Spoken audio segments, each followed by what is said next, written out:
ஜெய ராமகிருஷ்ணா. அன்புள்ள பக்தர்களே, இன்று பகவான் ஸ்ரீ ராமகிருஷ்ணரின் பிறந்த நாள் ஜெயந்தி விழா காலை 5 மணி முதல் மங்கள ஆரத்தியுடன் மங்களகரமாக துவங்கி மிக சிறப்பாக எத்தனையோ பஜனைகள் மற்றும் ஓமம் பூஜை என்று சொல்ல எல்லாமே ஒரு சிறப்பாக அமைந்து கொண்டிருந்தது. இறுதியாக இந்த நிகழ்ச்சியின் கடைசி கட்டத்துக்கு நம்ம வந்திருக்கிறோம். பகவானை பற்றிய சிந்தனையோடு அவர் பற்றி பேசவும் அவங்களை பற்றிய ஒரு விழிப்புணர்வு நமக்கு தரவும் 2 சாமிகள் வந்திருக்காங்க. இந்த நிகழ்ச்சின்னு பார்க்கும்போது பகவானுடைய அனுகிரகம் மிகவும் அபரிமிதமானது. இந்த பஜனைன்னு பார்க்கும்போது 5 வயசு குழந்தையிலிருந்து 85 வயசு பாட்டி வரைக்கும் இந்த பஜனையில் கலந்து கொண்டு பஜனை நிகழ்ச்சி கொடுத்துருக்குறாங்க. அவ்வளவு ஒரு எல்லாரும் அற்புதமாக சின்ன குழந்தைங்களுக்கும் இருக்கிற ஊக்கமே அந்த 85 வயசு அம்மாமார்களுக்கும் அந்த ஊக்கத்தோடு குருதேவருடைய சரணத்தை நாம சரணத்தை பண்ணிகிட்ருக்காங்க. அப்படின்னா பகவான் எல்லாரையும் கூப்பிட்டு அவருடைய ஸ்மரணையை செய்ய வைக்கிறாரு. அது இன்னைக்கு காலை முதல் கிட்டத்தட்ட 4000 பேர் வந்து தரிசனம் பண்ணி பிரசாதம் சென்று கொண்டிருக்கிறார்கள். ஸோ அது ஒரு பெரிய ஒரு நிகழ்ச்சி. என்ன பகவான் வந்து உண்மையான ஆன்மீகம் வேணுங்கிறவங்க இங்கே வந்தே தீருவாங்க அப்படின்னு பகவான் ராமகிருஷ்ணருக்கு சொல்லியிருக்கிறாரு. அது இப்போது கண்ணு முன்னால் அதை நம்ம பார்க்குறோம். ஸோ அப்படிப்பட்ட ஒரு நல்ல நிகழ்ச்சியில் கலந்து கொண்டு இருக்கிற அனைவருக்கும் அவருடைய அனுகிரகம் இருக்கும் என்பதில் சந்தேகம் இல்லை. ஆகவே அந்த அனுகிரகத்தை பெற்ற நீங்கள் கடைசியாக சாமிஜிக்கு மூலமாக அனுகிரக பாஷையை கேட்கணும். முதலில் தமிழில் பேச இருப்பவர் நமது தவத்திரு சுவாமி விமோக்ஷானந்தஜி மகாராஜ் அவர்கள். இவங்க ஏற்கனவே உங்களுக்கு ரொம்ப ரொம்ப பரிச்சயமானவர். So I need not introduce him as a new person because Maharaj is always with you. He has participated in many programs here. நமக்கு அந்த யோகத்துக்கு அப்புறம் லாஸ்ட்டு விவேகானந்தர் ஜெயந்தி கூட வந்து நிகழ்ச்சியில் கலந்து கொண்டு நல்ல அற்புதமாக நமக்கு சொற்பொழிவு தந்திருக்கிறார். சாமிஜி நான் ஏற்கனவே நீங்கள் அறிந்திருப்பீர்கள், நமது சென்னை டி நகர் மாணவர் ஹாஸ்டலில் டி நகர் ஸ்கூல்லே படித்த நமது முன்னாள் மாணவர் படித்ததுக்கப்புறம் மடத்தில் சாமியாக வந்திருக்கிறார். பகவான் அப்படி அனுகிரகம் செஞ்சுருக்கிறார். ஆகவே பிறந்ததுலேருந்து குரு மகாராஜ் அவர் ஆட்கொண்டு இருக்கிறார். ஸோ அவர் நம்ம 71லேருந்து நமது மடத்தில் சேர்ந்து 70-71லேருந்து சேர்ந்து பல இடங்களில் சேவையாற்றிருக்கிறார். குறிப்பாக ராஞ்சி நம்முடைய ஒரு பெரிய ஒரு டிபி சானிட்டோரியம் என்று ஏழைங்களுக்கு டிபி வந்தவங்களுக்காக ஒரு நிவாரண மையம் இருக்குது, அங்கே பல காலம் இருந்தார். கான்பூரில், அப்புறம் சிங்கப்பூரில், சவுத் ஆஃப்ரிக்காவில், அதுக்கப்புறம் அயர்லாண்டில் எல்லாம் ஒரு புது புது சென்டரில் ஒரு நல்ல பணியாற்றி பின்பு இப்போ கடைசியாக நமது ரொம்ப கிட்ட இருக்கிற ஏலகிரிக்கு வந்து ஏலகிரியில் சாமிஜி இருக்கிறார். அங்கே ஒரு அற்புதமான சென்டர், அதை பற்றி சாமிஜி சொல்லுவார். அருமையான ஒரு ரிட்ரீட் சென்டரை உருவாக்கி அங்கே பக்தர்களுக்கும் ஆன்மீக பயிற்சி கொடுத்துருக்கிறாரு.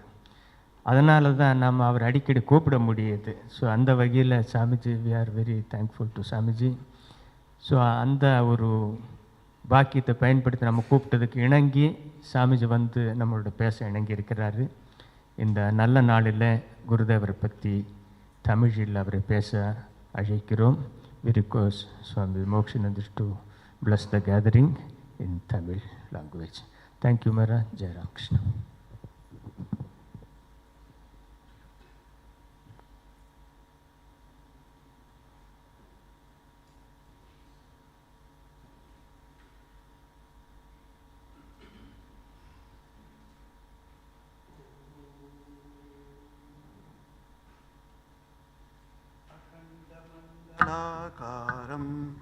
व्याप्तं येन चराचरं तत्पदं दर्शितं येन तस्मै श्रीगुरवे नमः. हरि ओम. ओम नमो भगवते श्री रामकृष्णाय.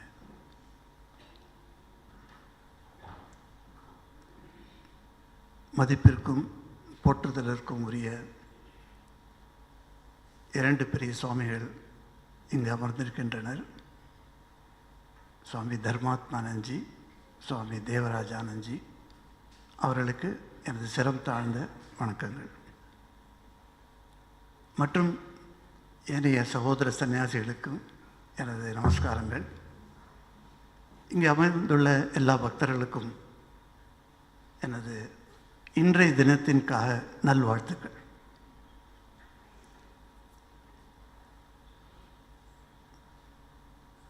ஸ்ரீ ராமகிருஷ்ணர் அவதரித்த வருடம் 1836ஆம் ஆண்டு. அவர் மகாசமாதி அடைந்த வருடம் 1886. 50 வருஷமே அவர் இந்த பூமியில் இருந்திருக்கிறார். 1886ஆம் ஆண்டு அவர் இந்த பூத உடலை நீக்கிவிட்டு மகாசமாதி அடைந்த போது ஒரு நாள் அவருடைய உடலை வைத்திருந்தார்கள் அவருடைய சிஷ்யர்கள். அதற்கு பிறகு அவரது அந்த புனித உடலை ஒரு பாடையில் ஏற்றி 4 சீடர்கள் சுமந்து சென்றார்கள். எங்கு சுமந்து சென்றார்கள்? காஷிப்பூர் என்ற ஒரு ஸ்மசான காட் என்று சொல்வார்கள். அந்த இடத்துக்கு அங்கு பிணங்களை எரிப்பது உண்டு. அந்த இடத்திற்கு சென்றார்கள். அதை பற்றி விவரம் தெரிகிறது ஸ்டேட்ஸ்மேன் என்ற ஒரு ஆங்கில பத்திரிகை அந்த நாளில். அதே ஸ்டேட்ஸ்மேன் கல்கத்தாவிற்கு சென்றால் நீங்கள் பார்க்கலாம், இப்பவும் இருக்கிறது. அந்த சமயத்தில் அவர் எழுதியது என்னவென்றால் மிகவும் ஆச்சரியமாக இருக்கும். ராமகிருஷ்ண பரமஹம்சர் என்று போற்றுதலுக்குரிய ஒரு அவதார புருஷர் அவர் மறைந்த பிறகு அவருடைய சீடர்கள் அவரது உடலை எடுத்துக்கொண்டு சென்றனர் தகனம் செய்வதற்காக. அப்பொழுது 50 பேர் இல்லை என்றால் 50க்கும் குறைந்த நம்பரில் பக்தர்கள் கூடினர் அப்படின்னு எழுதியிருக்கு. 1886ஆம் ஆண்டு அது ஒரு பெரிய நிகழ்வாக இருந்தாலும் கூட நமக்கு அந்த சமயத்தில் கல்கத்தா மாநகரத்தில் உள்ள இவ்வளவு நம்ம ஜனத்தொகை இருந்தும் கூட கிட்டத்தட்ட 50 பேர் தான் அன்றைக்கி வந்திருந்தாங்க அப்படின்னு அந்த செய்தி சொல்கிறது. அதை படிக்கும்போது இன்றைய நிலைமை பற்றி எனக்கு கொஞ்சம் தோன்றுகிறது. என்ன தோன்றுகிறது என்றால், இன்றைக்கு ராமகிருஷ்ணரை தெரியாதவர் யாரும் இல்லை என்று சொல்லலாம். நான் பல இடங்களுக்கு சென்றிருக்கிறேன், பல மனிதர்களை பார்த்திருக்கிறேன். அப்பொழுதெல்லாம் ராமகிருஷ்ணர் தெரியாதவர் என்று நான் நினைத்தது உண்டு அவர்களை பற்றி அவரிடம் பேசும்போது.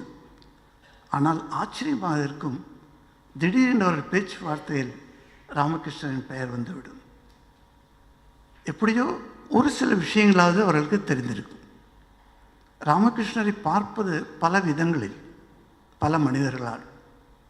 சிலர் அவரை ஒரு பெரிய ஞானி, இல்லை என்றால் ஒரு பெரிய பக்தர், அவர் காளி பக்தர், அதனால் சிலர் அவரை காளி பக்தர் என்றே கூறுவர். ஒரு சிலர் அவரை மிகவும் ஒரு உயர்ந்த ஆன்மீக வழியில் சென்று அவர் ஒரு உயர்ந்த நிலையை அடைந்தவர், அதாவது சமாதி நிலையை அடைந்தவர் அப்படின்னு சில பேர் சொல்லுவாங்க. இன்னும் சில பேர் சொல்லுவாங்க கொஞ்சம் மேலே போய் அதெல்லாம் இருக்கலாம், ஆனால் அவர் ஒரு அவதார புருஷர் அப்படின்னு சில பேர் சொல்லுவாங்க. ஸோ யார் வேணா எந்த மாதிரி ராமகிருஷ்ணரை பார்த்தாலும் ராமகிருஷ்ணர் has become a force to reckon with in the modern days. அவர் ஒரு பெரிய பலமாக மாறிவிட்டார் இந்த உலகத்தில் தற்பொழுது. ராமகிருஷ்ணன் பெயர் எடுக்காமல் உலக அரங்குகளில் யாருமே பேசாமல் இருக்க முடியாது. யாராவது ஒருத்தர், நான் ஒரு புத்திஸ்ட் கான்ஃபரன்ஸுக்கு போயிருந்தேன், அங்கு பல புத்திஸ்ட் மாங்ஸ் வந்திருந்தனர். அதில் நான் பேசும்போது ராமகிருஷ்ணனை கொண்டு வருவது மிகவும் இயல்பு. ஏனென்றால் நான் ராமகிருஷ்ண மடத்தை சார்ந்த ஒரு நபர். ஆனால் அந்த புத்திஸ்ட் மாங் பேசும்போது ராமகிருஷ்ணரை கொண்டு வந்தார். அது எல்லாருமே புத்திஸ்ட் இருந்தாங்க அந்த கூட்டத்தில். அதில் ராமகிருஷ்ணர் கொண்டு வருவதற்கு அவருக்கு அவசியமே இல்லை. ஆனாலும் அவர் ராமகிருஷ்ணரை கொண்டு வந்து சொன்னது என்ன என்றால், இப்பொழுது நமதுக்கு முன்னால் நடந்து கொண்டிருக்கும் சரித்திர நிகழ்வுகளில் ராமகிருஷ்ணரின் உபதேசங்களை பின்பற்றாவிட்டால் நமக்கு நிச்சயம் கேடு இருக்கும் என்று அவர் சொன்னார். அதை கேட்டபோது எனக்கு ஆச்சரியமாக இருந்தது. எப்படி ராமகிருஷ்ணரை உலகில் வெவ்வேறு பகுதிகளில் உள்ள மக்கள் பார்த்து கொண்டிருக்கின்றனர். படிக்கும்போது அவர்களுக்கு என்ன தோன்றுகிறது ராமகிருஷ்ணனை பற்றி? ராமகிருஷ்ணன் இவர்களெல்லாம் படித்தவர்கள், சரி இவர்களெல்லாம் ராமகிருஷ்ணனை பற்றி கொஞ்சம் அறிந்திருக்கிறார்கள் என்று சொல்லலாம். ராமகிருஷ்ணனை பற்றி ஒன்றுமே அறியாதவர் என்று நாம் எண்ணும் ஒரு பாமர மக்கள், ஒரு கிராமத்தில் இருக்கும் ஒரு பெண், படிப்பு அறிவு இல்லாதவள், அவளுக்கு ராமகிருஷ்ணனை பற்றி தெரியுமா அப்படின்னு நீங்கள் கேட்கலாம்.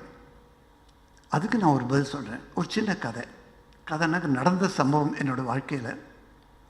நான் அந்த சமயத்தில் மகாராஷ்டிராவில் நான் கொஞ்சம் புனித இடங்கள்லாம் சுற்றி பார்த்துட்டு இருந்தேன். அதாவது தீர்த்த யாத்திரைன்னு சொல்லுவோம் இல்லையா, அந்த மாதிரி. எனக்கு ஒரு மாதம் டைம் கிடச்சிது. அந்த டயத்தில் மகாராஷ்டிராவில் பார்த்துட்டுருக்கேன். அங்கே பூனாக்கு வந்தபோது பூனே சுவாமிஜி எனக்கு சொன்னார், ஆனால் இங்கே பக்கம்தான் ஒரு இடம் இருக்குது, சிவபெருமானோட மிகுந்த உயர்ந்த ஸ்தலம். அது 12 ஜோதிர்லிங்கம் என்று சொல்லப்படும் 12 ஜோதிர்லிங்கத்தில் ஒன்று. அதன் பெயர் பீமா சங்கர் சிவன் என்று சொல்வார்கள். நீங்கள் வந்திருக்கிறீர்கள் இந்த மாதிரி இடங்களை பார்ப்பதற்காக, அதனால் நீங்கள் போய்விட்டு வாருங்கள் அப்படின்னு ஒரு பஸ் டிக்கெட் எடுத்து எனக்கு கொடுத்துட்டார். நான் போனேன். ரொம்ப தைரியமாக போய் உட்காண்டேன் பஸ்ஸில். அந்த பஸ் போயின்னு இருக்கு. அது 1 மணி நேரம் 1.5 மணி நேரம் மாதிரி ஆச்சு. நான் கீழே இறங்கினேன் பஸ்லேருந்து. அப்போ கொஞ்சம் மழை துளி. அங்கே 2 சைடில் அந்த ரோட்டில் சின்ன சின்ன கடைகள். என்ன மாதிரி கடைகள்? இந்த பூரி வச்சு விற்கிறான், இல்லைன்னா ரொட்டி பண்ணி விற்கிறான், அந்த மாதிரி சாப்பாட்டுக்கு. அங்கே நிறைய பில்கிரிம்ஸ் வராங்க இல்லையா, அவங்களுக்காக இந்த மாதிரி கடைகள்லாம் வச்சுருக்காங்க. வளையல் கடை, பெண்களுக்கு தேவையான அம்சங்கள் அதெல்லாம் கடை இருக்குது. எல்லா இடத்துலையுமே நீங்கள் பார்க்கலாம். நம்ம பில்கிரிமேஜ் பிளேஸ்னாக்கா இதெல்லாம் இருக்கும். காசியில் போனாலும் பார்க்கலாம், பிருந்தாவனில் பார்க்கலாம், மற்ற எல்லா இடத்துலையும் பார்க்கலாம். ஸோ அங்கேயும் இது மாதிரி இருந்தது. நான் போகும்போது யோசிச்சுட்டு இருந்தேன், சரி நம்மக்கிட்ட 300 ரூபா இருக்குது, வரும்போது ஏதாவது இங்கே சாப்பிட்லாம், பசி எடுக்கும் இல்லையா, அதனால் இங்கே ஏதாவது சாப்பிட்லாமே அப்படின்னு நான் நினச்சிட்டு போயின்ட்டுருக்கேன். போய் நான் உள்ளே நுழைகிறேன் கோவிலுக்குள்ளே, பீமாசங்கர் கோவிலுக்குள்ளே. அந்த இடத்தில் அந்த பூஜாரி, அங்கே பூஜை பண்ணுவர் வெளியே வருகிறார். அவர் என்னை பார்த்து நமஸ்காரம் செய்து சொல்கிறார், பாபா நீங்கள் போய் பூஜை தாராளமாக பண்ணலாம், எல்லா பொருளும் உங்களுக்கு முன்னால் வச்சுருக்கேன் ரெடியாக, எனக்கு கொஞ்சம் அவசரமாக போக வேண்டியிருக்கு, அதனால் நான் போயிட்டு வரேன் அப்படின்னு அவர் கிளம்பி போயிட்டார். அன்றைக்கி மழை பெஞ்சதுனால பக்தர்கள் கூட்டமே இல்லை. ப்ராக்டிக்கலாக சொல்லப்போனால் நான் இருக்கேன், இன்னும் 4-5 பேர் தான் இருக்காங்க. ஸோ நான் போய் சிவனுக்கு முன்னால் உட்காந்து, அது ஏன் சிவன் இப்போ ஞாபகம் வந்ததுனாக்க, 3 நாளுக்கு முன்னால் தான் நம்ம சிவராத்திரி கொண்டாடினோம். சிவராத்திரியின் போது நம்ம சிவபெருமானை நினைத்து வணங்கி அவருடைய அருள் பெற வேண்டும் என்று கேட்டு, ஏன்னா அவர் ஆசுதோஷர் என்று சொல்வார்கள் சிவனை.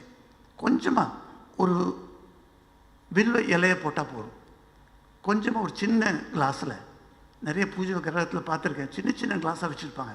அது ஏன்னு எனக்கும் புரியல. இன்னும் பெரிய கிளாஸை வச்சா என்ன ஆகிடும், பிரசாதமாக எல்லாருமே சாப்பிட்லாம் இல்லையா, இவ்வளோ சின்ன கிளாஸாக வச்சுருக்காங்க சில வீட்டில். அந்த சின்ன கிளாஸில் கொஞ்சம் தண்ணி விட்டால் போதும், அவர் அப்படியே மழுந்து போடுவார். அவனுக்கு என்ன வேண்டுமோ அதை கொடுப்பார் சிவபெருமான்.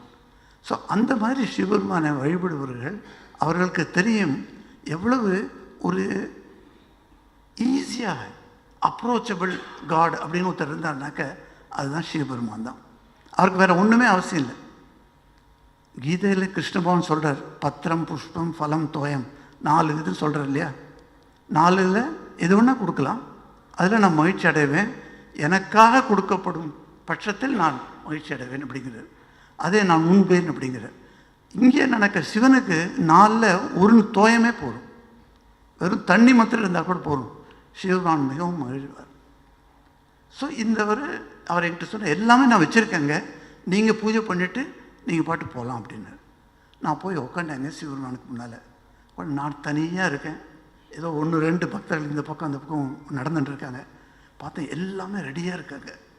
மனசார மனசு எவ்வளோ குளிருமோ அவ்வளோ குளிரும்படி செய்து அந்த சிவ பூஜையை தொடங்கி முடித்து அப்படியே எனக்கு ஒரு பரவச நிலை மாதிரி இருந்தது.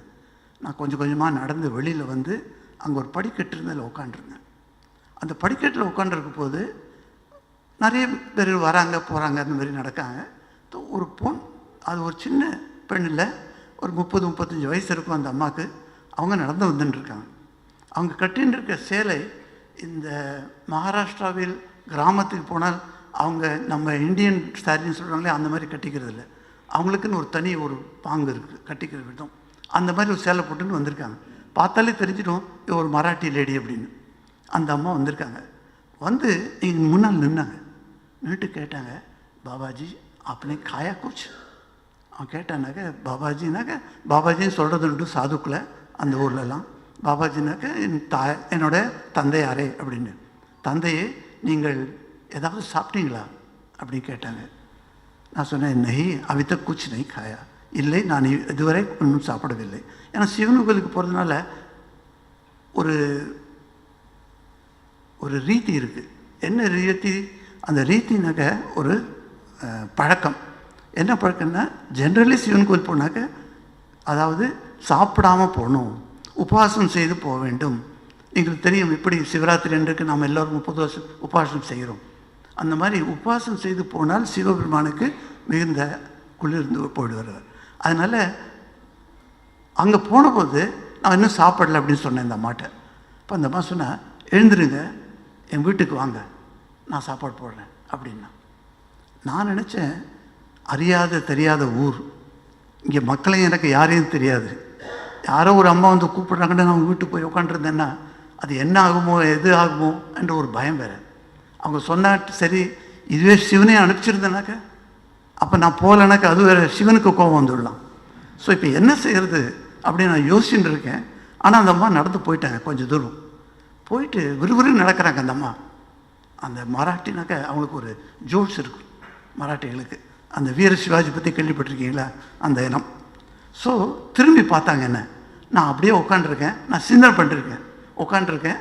அவன் பார்த்த உடனே, பாபாஜி அரே அப்படி புலாயா தும் பைட்டே ஹோ உட்டோ ஆவ் அப்படின்னு ஒரு தடபுடல ஒரு ஆர்டர் போட்டேன். என்ன நீ நான் சொல்ல வான்னு நீ பாட்டு உட்காண்டிருக்க, எழுந்துரு வா அப்படின்னு ஒரு கூச்சலை போட்டேன். நானும் அந்த பாம்பாட்டி போட்ட அந்த பாம்பு மாதிரி அது முன்னால் எழுந்து நான் போக ஆரம்பித்தேன். அதுக்குள்ள போனாக்க மலை மேலே கொஞ்சம் ஏறணும். அங்கே ஒரு சின்ன குடிசை. அந்த குடிசைக்கு முன்னால் 2 குழந்தைகள் விளையாடி கொண்டிருந்தன. அதை பார்த்துட்டு, அப்பா குழந்தைகள் இங்கே இருக்குது, அதனால் இங்கே ஒன்றும் ஆபத்து இருக்காது அப்படின்னு போனேன். அந்த குழந்தைகள் கூட உட்காந்து நானும் விளையாடினேன். அந்த அம்மா வெளியில் வந்து சொன்னால், நீங்கள் உள்ளே வந்து உட்காரலாம், இப்போ மழை பெய்யுறது, குழந்தைகளுக்கு நனையக்கூடாது, நீங்கள் வந்து உட்காருங்கண்ணா. சரின்னு உட்காந்து அங்கே அந்த குழந்தைகளோடு நான் பேசிகிட்டு இருக்கேன். ABCD 1 2 3 அதெல்லாம் சொல்லிகிட்டு இருக்கேன். அது கணக்கு சொல்கிறது, அது சொல்கிறது, குழந்தைகளோடு எப்படி பேசுவோம் இல்லையா அந்த மாதிரி. அந்த அம்மா உள்ளே போனவங்க, அது சின்ன குடிசை, அதில் ஒரு தட்டு தான் இருந்தது, அதுதான் பிரிப்பு, அதுதான் இந்த பார்ட்டிஷன். இந்த பக்கம் நாங்கள் உட்காந்துருக்கோம், கொஞ்சம் பெரிய இடம், அந்த பக்கம் கிச்சன் அப்படின்னு எனக்கு தோணுச்சு. அந்த மாதிரி அங்கே ஏதோ சமையல் பண்ணுற சப்தம் கேட்டது. நான் நினச்சிட்டு இருக்கேன், நிச்சயம் அவர் நிச்சயம் எனக்கு ஏதாவது பண்ணி போடுவாவ அப்படிங்கிறத நான் சரி நானும் பொறுமையாக அந்த குழந்தையோடு விளையாடிட்டு இருக்கேன். 1 மணி நேரம் 1.5 மணி நேரம் ஆச்சு. அதுக்கப்புறம் வந்தால் அந்த லீஃப் இருக்கு இல்லையா, அந்த இலை பெரிய இலை இருக்கும், அதில் என்னை முன்னால் உட்காந்துச்சு, என் சாப்பாடு போட்டேன். நல்ல சுட சுட ரொட்டி, அதுக்கு தகுந்தபடி உருளைக்கிழங்கு கறி, நல்ல அருமையான டால் 2-3 கொண்டு வந்து எனக்கு பரிவேஷன் பண்ணாங்க, அதாவது பரிமாறினாங்க எனக்கு. அந்த பரிமாறும்போது என்னுடைய தாய் எப்படி தன் மகனுக்கு முன்னால் அமர்ந்து தன்னுடைய கையால் கொடுப்பாளோ அதே மாதிரி என் முன்னால் உட்காந்து அவள் கொடுக்குறேன் எனக்கு. நானும் அருமையாக சாப்பிட்டேன். அந்த சமயத்தில் சில கேள்விகள் கேட்கிறாள் அவள். எனக்கு தெரிஞ்சது அவள் வந்து இல்லிட்ரேட் உமன், அவர் ஸ்கூலுக்கு போகல அப்படின்னு சொன்னான் எனக்கு. அவள் கேட்ட கேள்விகள் ஆன்மீக வாழ்க்கையை பற்றி கேள்விகள். அந்த கேள்விகளுக்கு பதில் எனக்கு தெரிந்தவரையில் ராமகிருஷ்ணன் அமுத மொழிகளில் உள்ளன. அதை படித்திருப்பதால் எனக்கு ஞாபகம் வந்தவுடன் அந்த ராமகிருஷ்ணனின் பதில்களை நான் சொல்லிவிட்டேன். சாப்பாடெலாம் முடிஞ்சது, கையை காலை அலம்பிட்டு நான் நினச்சேன், இந்த வீட்டுக்கு திடீர்னு இந்த அம்மா கூட்டின்னு வந்து எனக்கு சாதம் போட்டாங்க, நான் போகும்போது ஏதாவது செய்யலாமே. இந்த 2 குழந்தைகள் இருக்குது, அவங்களுக்கு சட்டை கூட இல்லை, வெறும் ஒரு மோடு இருந்தாங்க, ட்ராயர் மட்டும் போட்டுருக்காங்க, இவங்களுக்கு ஏதாவது செய்யலாமே அப்படின்னு பாக்கெட்லேருந்து 300 ரூபா எடுத்து அந்த அம்மா கிட்ட காட்டுறேன். அம்மா நீ வச்சுக்கோமா இதை அப்படின்னு கேட்டேன். இவ்வளோ அழகாக, இவ்வளோ பொறுமையாக, இவ்வளோ நிதானமாக பேசி கொண்டிருந்தவளிடம் அப்பொழுது அவள் மாறின விதம் எனக்கு பயப்படுத்தி எடுத்து. என்ன பயனாக்க, அவள் பத்திரகாளியாக மாறிவிட்டாள். கண்கள் சிவப்பாகி, அந்த நான் கொடுத்த ரூபாயை எப்படியும் நீங்கள் கொடுத்தீங்கன்னா வலது கையாக தான் வாங்குவோம் இல்லையா, நம்ம கொடுப்பதாசோ வலது கையில், எடுப்பதும் வலது கையில் தான். இடது கையால் எடுத்தானுக்கு அது அவமானம் அப்படின்னு யோசிப்போம் நம்ம. அந்த அம்மா என்ன பண்ணால் தான் நம்ம இந்திய பண்பாடு. இடது கையால் வாங்கிறது கிடையாது, இடது கையால் கொடுக்கறது கிடையாது, வலது கையால் தான் கொடுக்குறோம் எடுக்கிறோம். அந்த அம்மா இடது கையை நீட்டி தொடக்கூடாத ஒரு விஷயத்தை, ஒரு பொருளை எப்படி தொடுவாங்களோ 2 விரல் வைத்து அப்படி அந்த ரூபாய் எங்கிட்ட வாங்கினாங்க. வாங்கி இப்படி வீசி போட்டாங்க. எங்கிட்ட கேட்ட அந்த அம்மா கோபத்தில் கேட்குறாங்க, இது பாபாஜி क्या तुमने समझा ये होटल है? பாபாஜி நீங்கள் என்ன இது ஹோட்டல்னு நினச்சிங்களா? பணம் கொடுக்குறீங்க? நான் அப்படியே பயந்து போயிட்டேன். கையை கூப்பிட்டு நான் சொன்னேன், இல்லைம்மா இது ஹோட்டல் இல்லைன்னு எனக்கு தெரியும், நீ இவ்வளோ அன்பாக என்னை கூப்பிட்டு எனக்கு சோறு போட்டிருக்க, உன்னை இதை போய் நான் ஹோட்டல் நினைப்பேனா? அது தவறுமா. அவன் நான் சொல்லிகிட்டு இருக்கேன், அவள் அப்படியே ஒவ்வொன்று அழுது கீழே உட்காந்துட்டாள். அவள் பக்கத்தில் நானும் உட்காண்டேன். இல்லைம்மா நீ அழாத, அந்த மாதிரி கவலைப்படாத, நான் ஒன்றும் தப்பாக ஒன்றும் நினச்சிக்கல அப்படின்னு அவளுக்கு ஆறுதல் சொல்லிகிட்டு இருக்கேன். அப்போ நான் கேட்டேன், ஏம்மா நீ இந்த மாதிரி நினச்ச அப்படின்னு. அவர் ஒரு அருமையான இந்திய பெண்மணிக்கு ஒரு உதாரணமாக திகழும் அந்த அதிதி தேவோ பவ, இந்த மந்திரத்தை தனக்குள் ஆக்கியவள் என்று எனக்கு அப்போ புரிஞ்சுது. அவள் சொல்கிறா, என்னுடைய குலதெய்வம், என்னுடைய இஷ்ட தெய்வம், என்னோட கிராம தெய்வம் எல்லாமே இந்த சிவன் தான். அவங்ககிட்ட தான் நான் போய் டெய்லி போயின்னு இருப்பேன். போய் கொஞ்சம் தண்ணி விட்டுட்டு வருவேன். அந்த பீமாசங்கட்ட நான் சொல்லிகிட்டு இருந்தேன். 10-15 நாள் ஆச்சு. பீமாசங்கட்ட நான் கேட்குறேன், ஏயா நீ என் வீட்டுக்கு வரலை, இது வரல, அதிதி ரூபமாக ஏன் நீ என் வீட்டுக்கு வரவில்லை அப்படி நான் சண்டை போட்டேன். இன்றைக்கி காரசாரமாக சிவன்கிட்ட சண்டை போட்டு நான் வெளியில் வந்து இருக்கும் போது நான் உங்களை பார்த்தேன் உட்காந்துருந்தீங்க, அதனால் உங்களை கூப்பிட்டேன். நான் நீங்களும் வந்தீங்க, என்னுடைய ஆதித்தேயத்துவ என்னுடைய உங்களுக்கு உபசாரம் செய்து நீங்கள் ஏற்றுக்கொண்டீர்கள், நீங்கள் சாப்பிட்டீங்க, ரொம்ப நல்லா இருந்தது. எனக்கு சிவன்கிட்ட நான் போய் கேட்குறது, டெய்லி ஒரு அதித்தியை என்கிட்ட அனுப்பு, நீயே அதித்தியாக வா, நான் உங்களுக்காக, நீங்கள் சன்னியாசி என்பதற்காக உங்களுக்கு சோறு போடவில்லை, என்னுடைய இஷ்ட தெய்வமான அந்த பீமாசங்கர் அவர்தான் உங்கள் ரூபத்தில் இன்று என் முன்னால் வந்திருக்கிறார் என்பதற்காக நான் உங்களுக்கு சோறு போட்டேன். எனக்கு அப்படியே ஆச்சரியமாயிடுச்சு.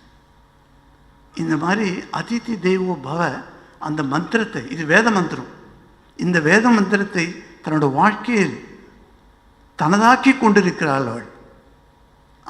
அத்தனைக்கும் ஒரு illiterate woman of a village. அப்புறம் நான் சரி அதெல்லாம் புரிஞ்செடுத்து இப்போ மகிழ்ச்சியோடு எழுந்து அந்த ரூபாயை நானே பொறுக்கி எடுத்தேன்.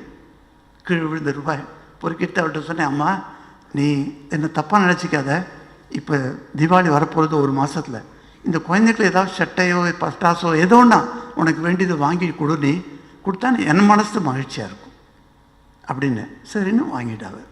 வாங்கிட்டு என்கிட்ட ஒரு கேள்வி கேட்டாள். நான் கேட்ட ஆன்மீக வாழ்வை பற்றி நான் கேட்ட சில கேள்விகளுக்கு இவ்வளவு அற்புதமாக நீங்கள் பதிலளித்தீர்களே, இந்த பதில்கள் உங்களுக்கு எப்படி தெரிஞ்சது? இது நியாயமான கேள்வி தான்.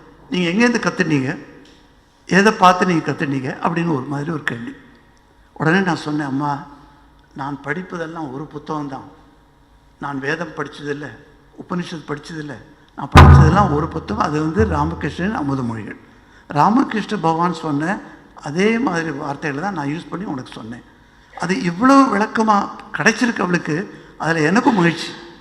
அதாவது குருதேவரோட அவரோட சொற்கள் அது எவ்வளோ ஒரு பவர்ஃபுல் சொற்கள் அப்படின்னு இப்போ தான் புரிஞ்சுது.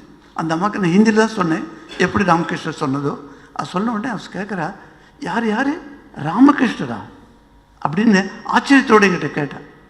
உடனே நான், ஆமாம் ராமகிருஷ்ண பரமஹம்சர் கேள்விப்பட்டிருக்கேன் நீ? ஏன்னா நான் ஒரு காலையில் சிந்திக்க முடியல, இவளுக்கு ராமகிருஷ்ணர் பற்றி தெரியுமான்னு. முதல்ல சொன்னேன் இல்லையா, பாமர மக்கள்கிட்ட எப்படி ராமகிருஷ்ணர் வந்திருக்கார். அவள் உள்ளே ஓடி போய் அவரோட அந்த சமையல் அறையில் உள்ள ராமகிருஷ்ணர் படத்தை கொண்டு வந்து, இவர் தானா அப்படின்னு கேட்டார். எனக்கு ஆச்சரியம்.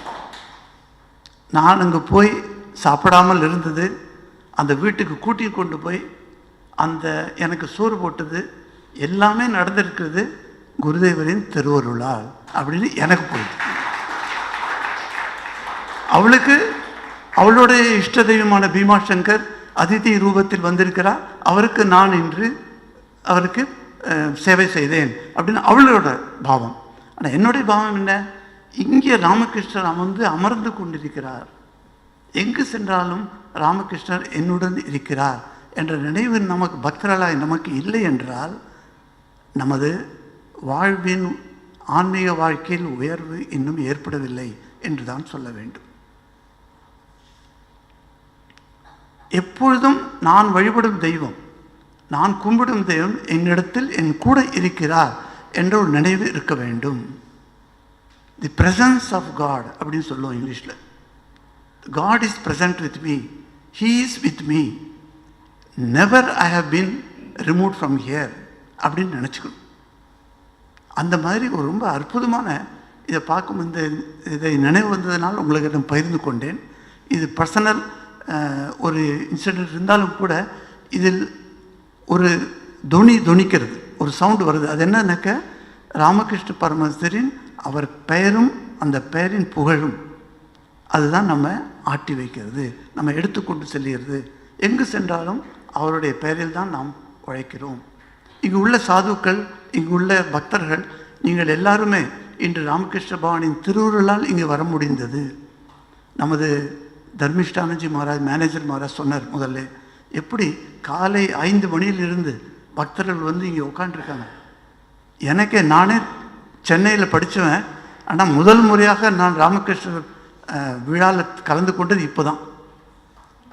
இதுக்கு முன்னால் நான் ராமகிருஷ்ணர் விழானாக்க, பிறந்த தின விழானாக்க நான் டீநகர் ஹாஸ்டல் தான் போவேன். ஏன்னா அங்கே பக்கத்தில் தான் என் வீடு இருந்தது.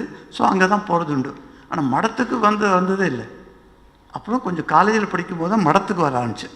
அப்போ தான் தெரிஞ்சுது மயிலாப்பூரில் ஒரு ராமகிருஷ்ண மடம்னு ஒன்று இருக்குது அப்படின்னு. அதுவரை நாங்கள் டீநகர் ஹாஸ்டல் போய் அங்கே ராமகிருஷ்ணர் பார்த்துட்டு வந்துட்டு அந்த மாதிரி வர்றது ஸ்டூடெண்ட்டாக இருக்கும்போது. ஸோ இதை பாருங்கள், ராமகிருஷ்ணன் திருவருளால் அவர் நம்மை ஈர்த்து கொண்டிருக்கிறார். நமது ராமகிருஷ்ணன் பெயரும் அவருடைய புகழும் அப்படிங்கிறத பற்றி தான் நான் நினச்சேன் இன்றைக்கி பேசணும். இப்போ தான் அந்த டாப்பிக்கே எனக்கு கிடச்சிது. லக்கிலி நம்ம மகாராஜ் என்னை கூப்பிட்ட போது அவர் டாபிக் ஒன்றும் கொடுக்கல. டாபிக் கொடுத்தா என்னால் பேச முடியாது. டாபிக் கொடுக்கலாம், நான் என் பாட்டுக்கு நான் பாட்டு பேசிகிட்டு இருக்கலாம். கடைசியில் ஒரு டாபிக் வந்துடுவார். அப்போ நீங்களே வச்சுங்க டாபிக் அப்படின்னு சொல்லிவிடுவேன் நான். ஸோ அவருடைய பெயரும் புகழும் அப்படி அந்த வானளாவி இருக்கிறது அப்படின்னு நான் சொன்னேன்னா அது மிகையாகாது. அதுக்கு தான் இந்த உதாரணம் சொன்னேன். எப்படி ஒரு பாமரர் அந்த பொண்ணுக்கிட்ட போய் ராமகிருஷ்ணோட ஃபோட்டோ போய் அவளுக்கு எங்கேருந்து கிடச்சிதோ அதை வச்சுட்டு இருக்கா. அவள் இன்னும் வச்சுக்கிறதுக்கு காரணம் என்ன? சுவாமி அகண்டானந்தர் எங்கெல்லாமோ சுற்றினார், ஹிமாலய மலையெல்லாம் சுற்றி இருக்கிறவர். அவர் அவரோட நினைவு புஸ்தகம் கூட இருக்குது, அதில் எங்கள் அந்த ஆர்டிகிள்ஸ் எல்லாம் இருக்குது, நீ படித்து பார்த்துருக்கலாம். எப்படியெல்லாம் சுற்றிருக்கார். ஒரு டிபெட்டன் மொனாஸ்ட்ரியை போய் உட்காந்து பேசிட்டு இருக்கார். அவர் யார்ட்டையும் சொல்லத்தை விரும்பலை தான் யாருடைய சீடர் என்று. ஆனால் அந்த பெரியவர் கேட்டார், நீங்கள் யாருடைய சீடர் அப்படி இந்தியாவில் அப்படின்னு கேட்டார். அப்போ சொன்னார் ராமகிருஷ்ணர். உடனே அந்த ராமகிருஷ்ணர் ஃபோட்டோவை அவர் எடுத்து காமிக்கிறார், இவர் தான் நான். அந்த காலத்தில் ராமகிருஷ்ணர் ஃபோட்டோ வெறும் பிரபலமாகாத காலத்திலேயே அவருடைய ஃபோட்டோ டிபெட் வரல போயிருக்குன்னு பாருங்கள். அப்படின்னா எப்படிப்பட்ட அவருடைய அவதார புருஷருடைய நோக்கம் என்ன? அந்த நோக்கம் என்பது பெரிய ஒரு இது ஒரு பெரிய தீசிஸ். இது அவதார புருஷனின் நோக்கம் என்ன அப்படின்னு பார்த்தீங்கன்னாக்கா ரொம்ப ஆச்சரியமாக இருக்கும். ஒரு அவதார புருஷன் நமது முன்னால் வருகிறார், நாம் அவரை கண்டுகொள்ள முடியவில்லை, அவரை பற்றி நமக்கு தெரியாது. ஒரு சில பேர் மற்றும் அந்த அவதார புருஷர் என்று என்ற ஒரு நாலேஜ், ஒரு ஞானம் இருக்கும். ராமகிருஷ்ணன் சொல்கிறார், ஸ்ரீராமர் அவதாரம் செய்த போது அவரை தசரத்தோட பையன் அப்படின்னு தான் பார்த்துட்டு இருந்தாங்க, தசரத்கா பேட்டா அப்படின்னு தான் பார்த்துருந்தாங்க. அவர் அவதார புருஷன்னு தெரியவர் எவ்வளோ பேருக்கு? ஒரு 12 பேர் ரிஷிகளுக்கு தான் தெரியும், மற்ற யாருக்கும் தெரியாது. எல்லாருமே அவரை தசரத்தோட பிள்ளை அப்படி தான் நினச்சிட்டு இருந்தாங்க. அதே மாதிரி நமது பகவானுக்கும் அந்த மாதிரி தான்.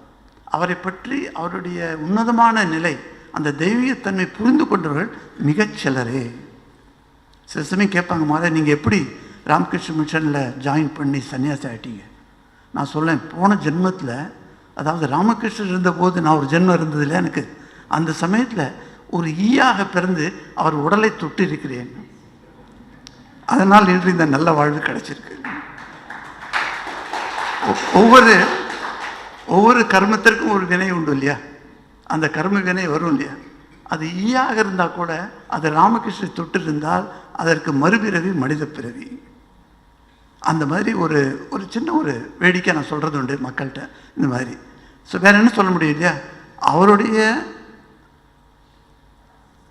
அவருடைய கிருபை, அவருடைய அந்த ஆசீர்வாதம் இல்லை என்றால் நாமெல்லாம் எங்கிருந்திருப்போம். நேற்று தான் ஒரு சன்னியாசி, நமது மடத்தின் சன்னியாசி என்னிடம் பேசி கொண்டிருந்தார். அவர் சொன்னார், மகாராஜ், இந்த ராமகிருஷ்ணரே இல்லை என்றால் நாமெல்லாம் எங்கே இருப்போமோ தெரியாது.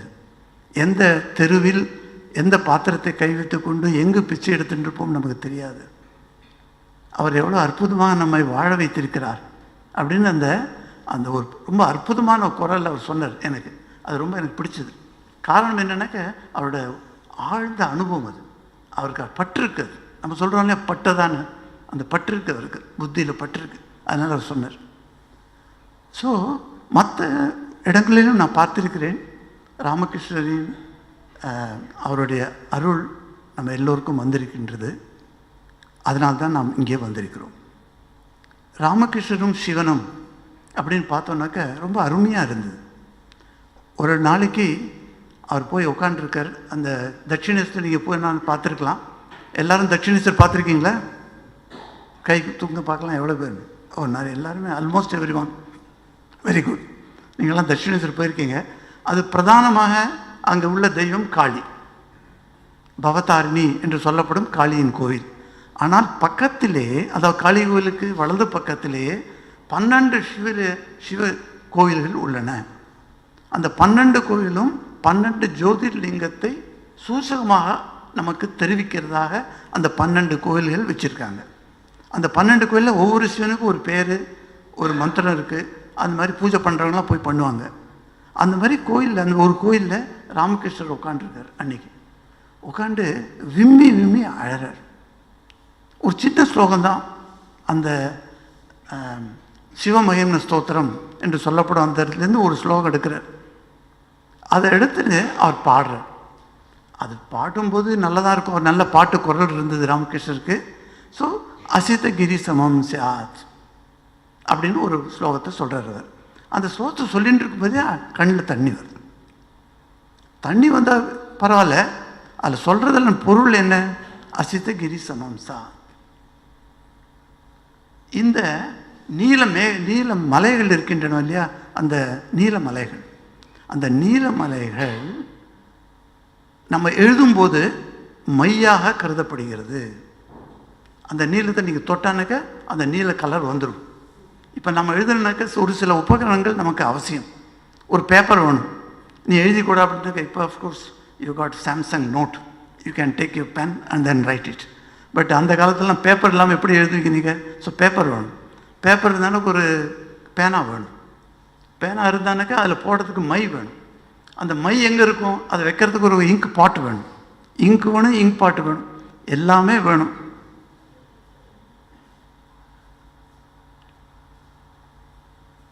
டைம் பார்த்துக்கோ. இங்க் பாட்டு வேணும். அப்போ இந்த இங்க் பாட்டு வேணும், அந்த இங்க் வேணும், அப்புறம் எழுதுறதுக்கு பேனா வேணும், பேப்பர் வேணும். இதெல்லாம் இருந்தால் ஏதாவது எழுத முடியுமா அப்படின்னு கேட்டானாக்க முடியாது. காரணம் என்ன? இன்னும் யார் வேணும்? இன்னும் என்ன வேணும் உங்களுக்கு எழுதுறதுக்கு? எழுதுகிற ஆள் வேணும் இல்லையா? எழுதுகிற ஆள் இல்லைன்னாக்க இதெல்லாம் இருந்து கூட யார் எழுதுவாங்க? ஸோ அவர் சொல்கிறார், அந்த முனிவர் சொல்கிறார், இப்படிப்பட்ட சரஸ்வதி எல்லா கல்விகளுக்கும் தலைவி. அவளை உபாசித்தால் தான் எல்லா கல்வியும் நமக்கு கிடைக்கும். அப்படிப்பட்ட சரஸ்வதி எழுத ஆரம்பித்தாள். எவ்வளவு நேரம் எழுதினாள்? 1 மணி நேரம், 1 நாள், 1 வாரம், 1 வருடம், அந்த கணக்கு இல்லாமல் சதா சர்வ காலமும் எழுதி கொண்டிருந்தாள். எழுதினால் என்ன ஆகும்? சதா சர்வ காலமும் அவள் எழுதி கொண்டிருந்தால் எந்த பேப்பரில்? அசித்தகிரி சமம் சாத் அப்படின்னு ஆரம்பிக்கிற ஸ்லோகத்தில். அது தமிழாக்க என்னால் பண்ண முடியல. இன்றைக்கி கூகுள்லேயும் அது கிடைக்கல தமிழாக்கம். ஒரு சுவாமிஜிட்ட கேட்டேன், அவர் தான் எனக்கு ரெஃபரன்ஸ் லைப்ரரி. அவராலையும் கொடுக்க முடியல பாவம். அவர் ரொம்ப வருத்தப்பட்டு சொன்னார், எனக்கு கிடைக்கல மகாராஜ் அப்படின்னு. ஸோ எனக்கு தெரிஞ்ச தமிழே சொல்கிறேன் உங்களுக்கு. அதில் இந்த மாதிரி ஒரு பெரிய ஒரு பேனா, அந்த பேனாங்கிறது என்ன அப்படின்னாக்கா இந்த சமுத்திரம் இருக்குல்லையே, அதுதான் பேப்பரா. அந்த பேப்பரில் அந்த மலை, இந்த மினில மலையோட இங்கை வச்சுட்டு அந்த பெரிய பெரிய அசிதகிரி சமம் சாத், அதுக்கப்புறம் என்ன, கஜ்ஜலம் சிந்து பாத்திரே சுரதருவர ஷாக்கா லேக்கனி பத்ம ஊர்வி லேக்கனி ஊர்வி. ஸோ இப்படி அதெல்லாம் ஒவ்வொன்றா படிச்சுனாக்க ஆச்சரியமாக இருக்குது. இவ்வளோ பெரிய சரஸ்வதியை உட்காந்து எழுதி அவளாலையும் எழுதி தீர்க்க முடியாத உனது நாமம், உனது பெருமை அப்படின்னு அவர் சொல்கிறார். அதுதான் எனக்கு ஞாபகம் வருது. அந்த ஸ்லோகத்தை சொல்லின்னு இருக்க போது, சிவனை பற்றி நினச்சிட்டே சொல்லிட்டு இருக்கும் போது இவர் அழுதுன்ட்ருக்கார். ராமகிருஷ்ணன் அழுவது என்றால் அது ஒரு சாதாரண அழுவே இல்லை. நமது பக்தர்கள் வந்து எங்கிட்ட அழுவாங்க சில பேர். இன்றைக்கும் காலையில் ஒரு பக்தர் வந்தார். நான் சொன்னேன், எங்கிட்ட வந்து பேசுகிறேனாக்கா நீ அழக்கூடாது, அப்போ தான் நான் உங்கள்கிட்ட பேசுவேன் அப்படின்னு கண்டிஷன் வச்சு அவர்கிட்ட பேசினேன். இன்றைக்கி அவர் நல்ல வேலை இன்றைக்கி அழலை. இல்லை நான் எப்போ வந்தாலும் எழுதுன்னு பெறுவேன். ஸோ எல்லாத்தையும் அழலை சார். ஸோ ஏன்னா இன்றைக்கி அழலைப்பா, நல்லா தான் இருந்தார். அவர் அழுதுன்ட்ருக்கார், தேம்பி அழுறார். ஏதோ யாரோ செத்துப்பட்டானா எப்படி அழுவோம் நம்ம, அந்த மாதிரி அழுதுன்ட்ருக்கார். அங்கேருந்து அது ஆல்ரெடி இந்த நியூஸ் போயிடுது. அதில் எல்லாரும் வந்துட்டாங்க. வந்து மத்ருபாவும் வந்து பிடிச்சிருக்காரு. அடுத்து வெளியில் கொண்டு வர்றார். அவர் ஆஸ்வாசப்படுத்த நினைக்கிறார். ஆனால் அவர் பாட்டை அழுதுகிட்டே இருக்கார். அப்புறம் கொஞ்சம் நேரத்துக்கு அப்புறம், ஏன்ப்பா நீ இந்த மாதிரி அழுதுற, எது என்னாச்சு உனக்குன்னா, இல்லைப்பா சிவனின் பெருமையை கூற முடியாது, இதுதான் நிச்சயமான ஒரு வார்த்தை. அவர் அதை சொல்லிவிட்டு அவர் அழுதுன்ட்ருக்கார். சிவன் கூட எப்படி தொடர்பு பார். அவர் பிறந்ததே உங்களுக்கெல்லாம் தெரியும். நிறைய பேர் சொல்லுவாங்க, நம்ம கயாவில் அவரோட அப்பா போனார். அப்போ விஷ்ணுவே அவர்கிட்ட வந்து சொன்னார், உன் வீட்டுக்கு நான் வரேன், குழந்தையா வரேன்னு சொன்னேன். இல்லைப்பா நீ வராத, நீ வரேன்னு சொன்னதுக்கு கடவுளே வரேங்கிறார். இவர் அப்பா சொல்கிற நீ வராதீங்க அப்படின்னார்.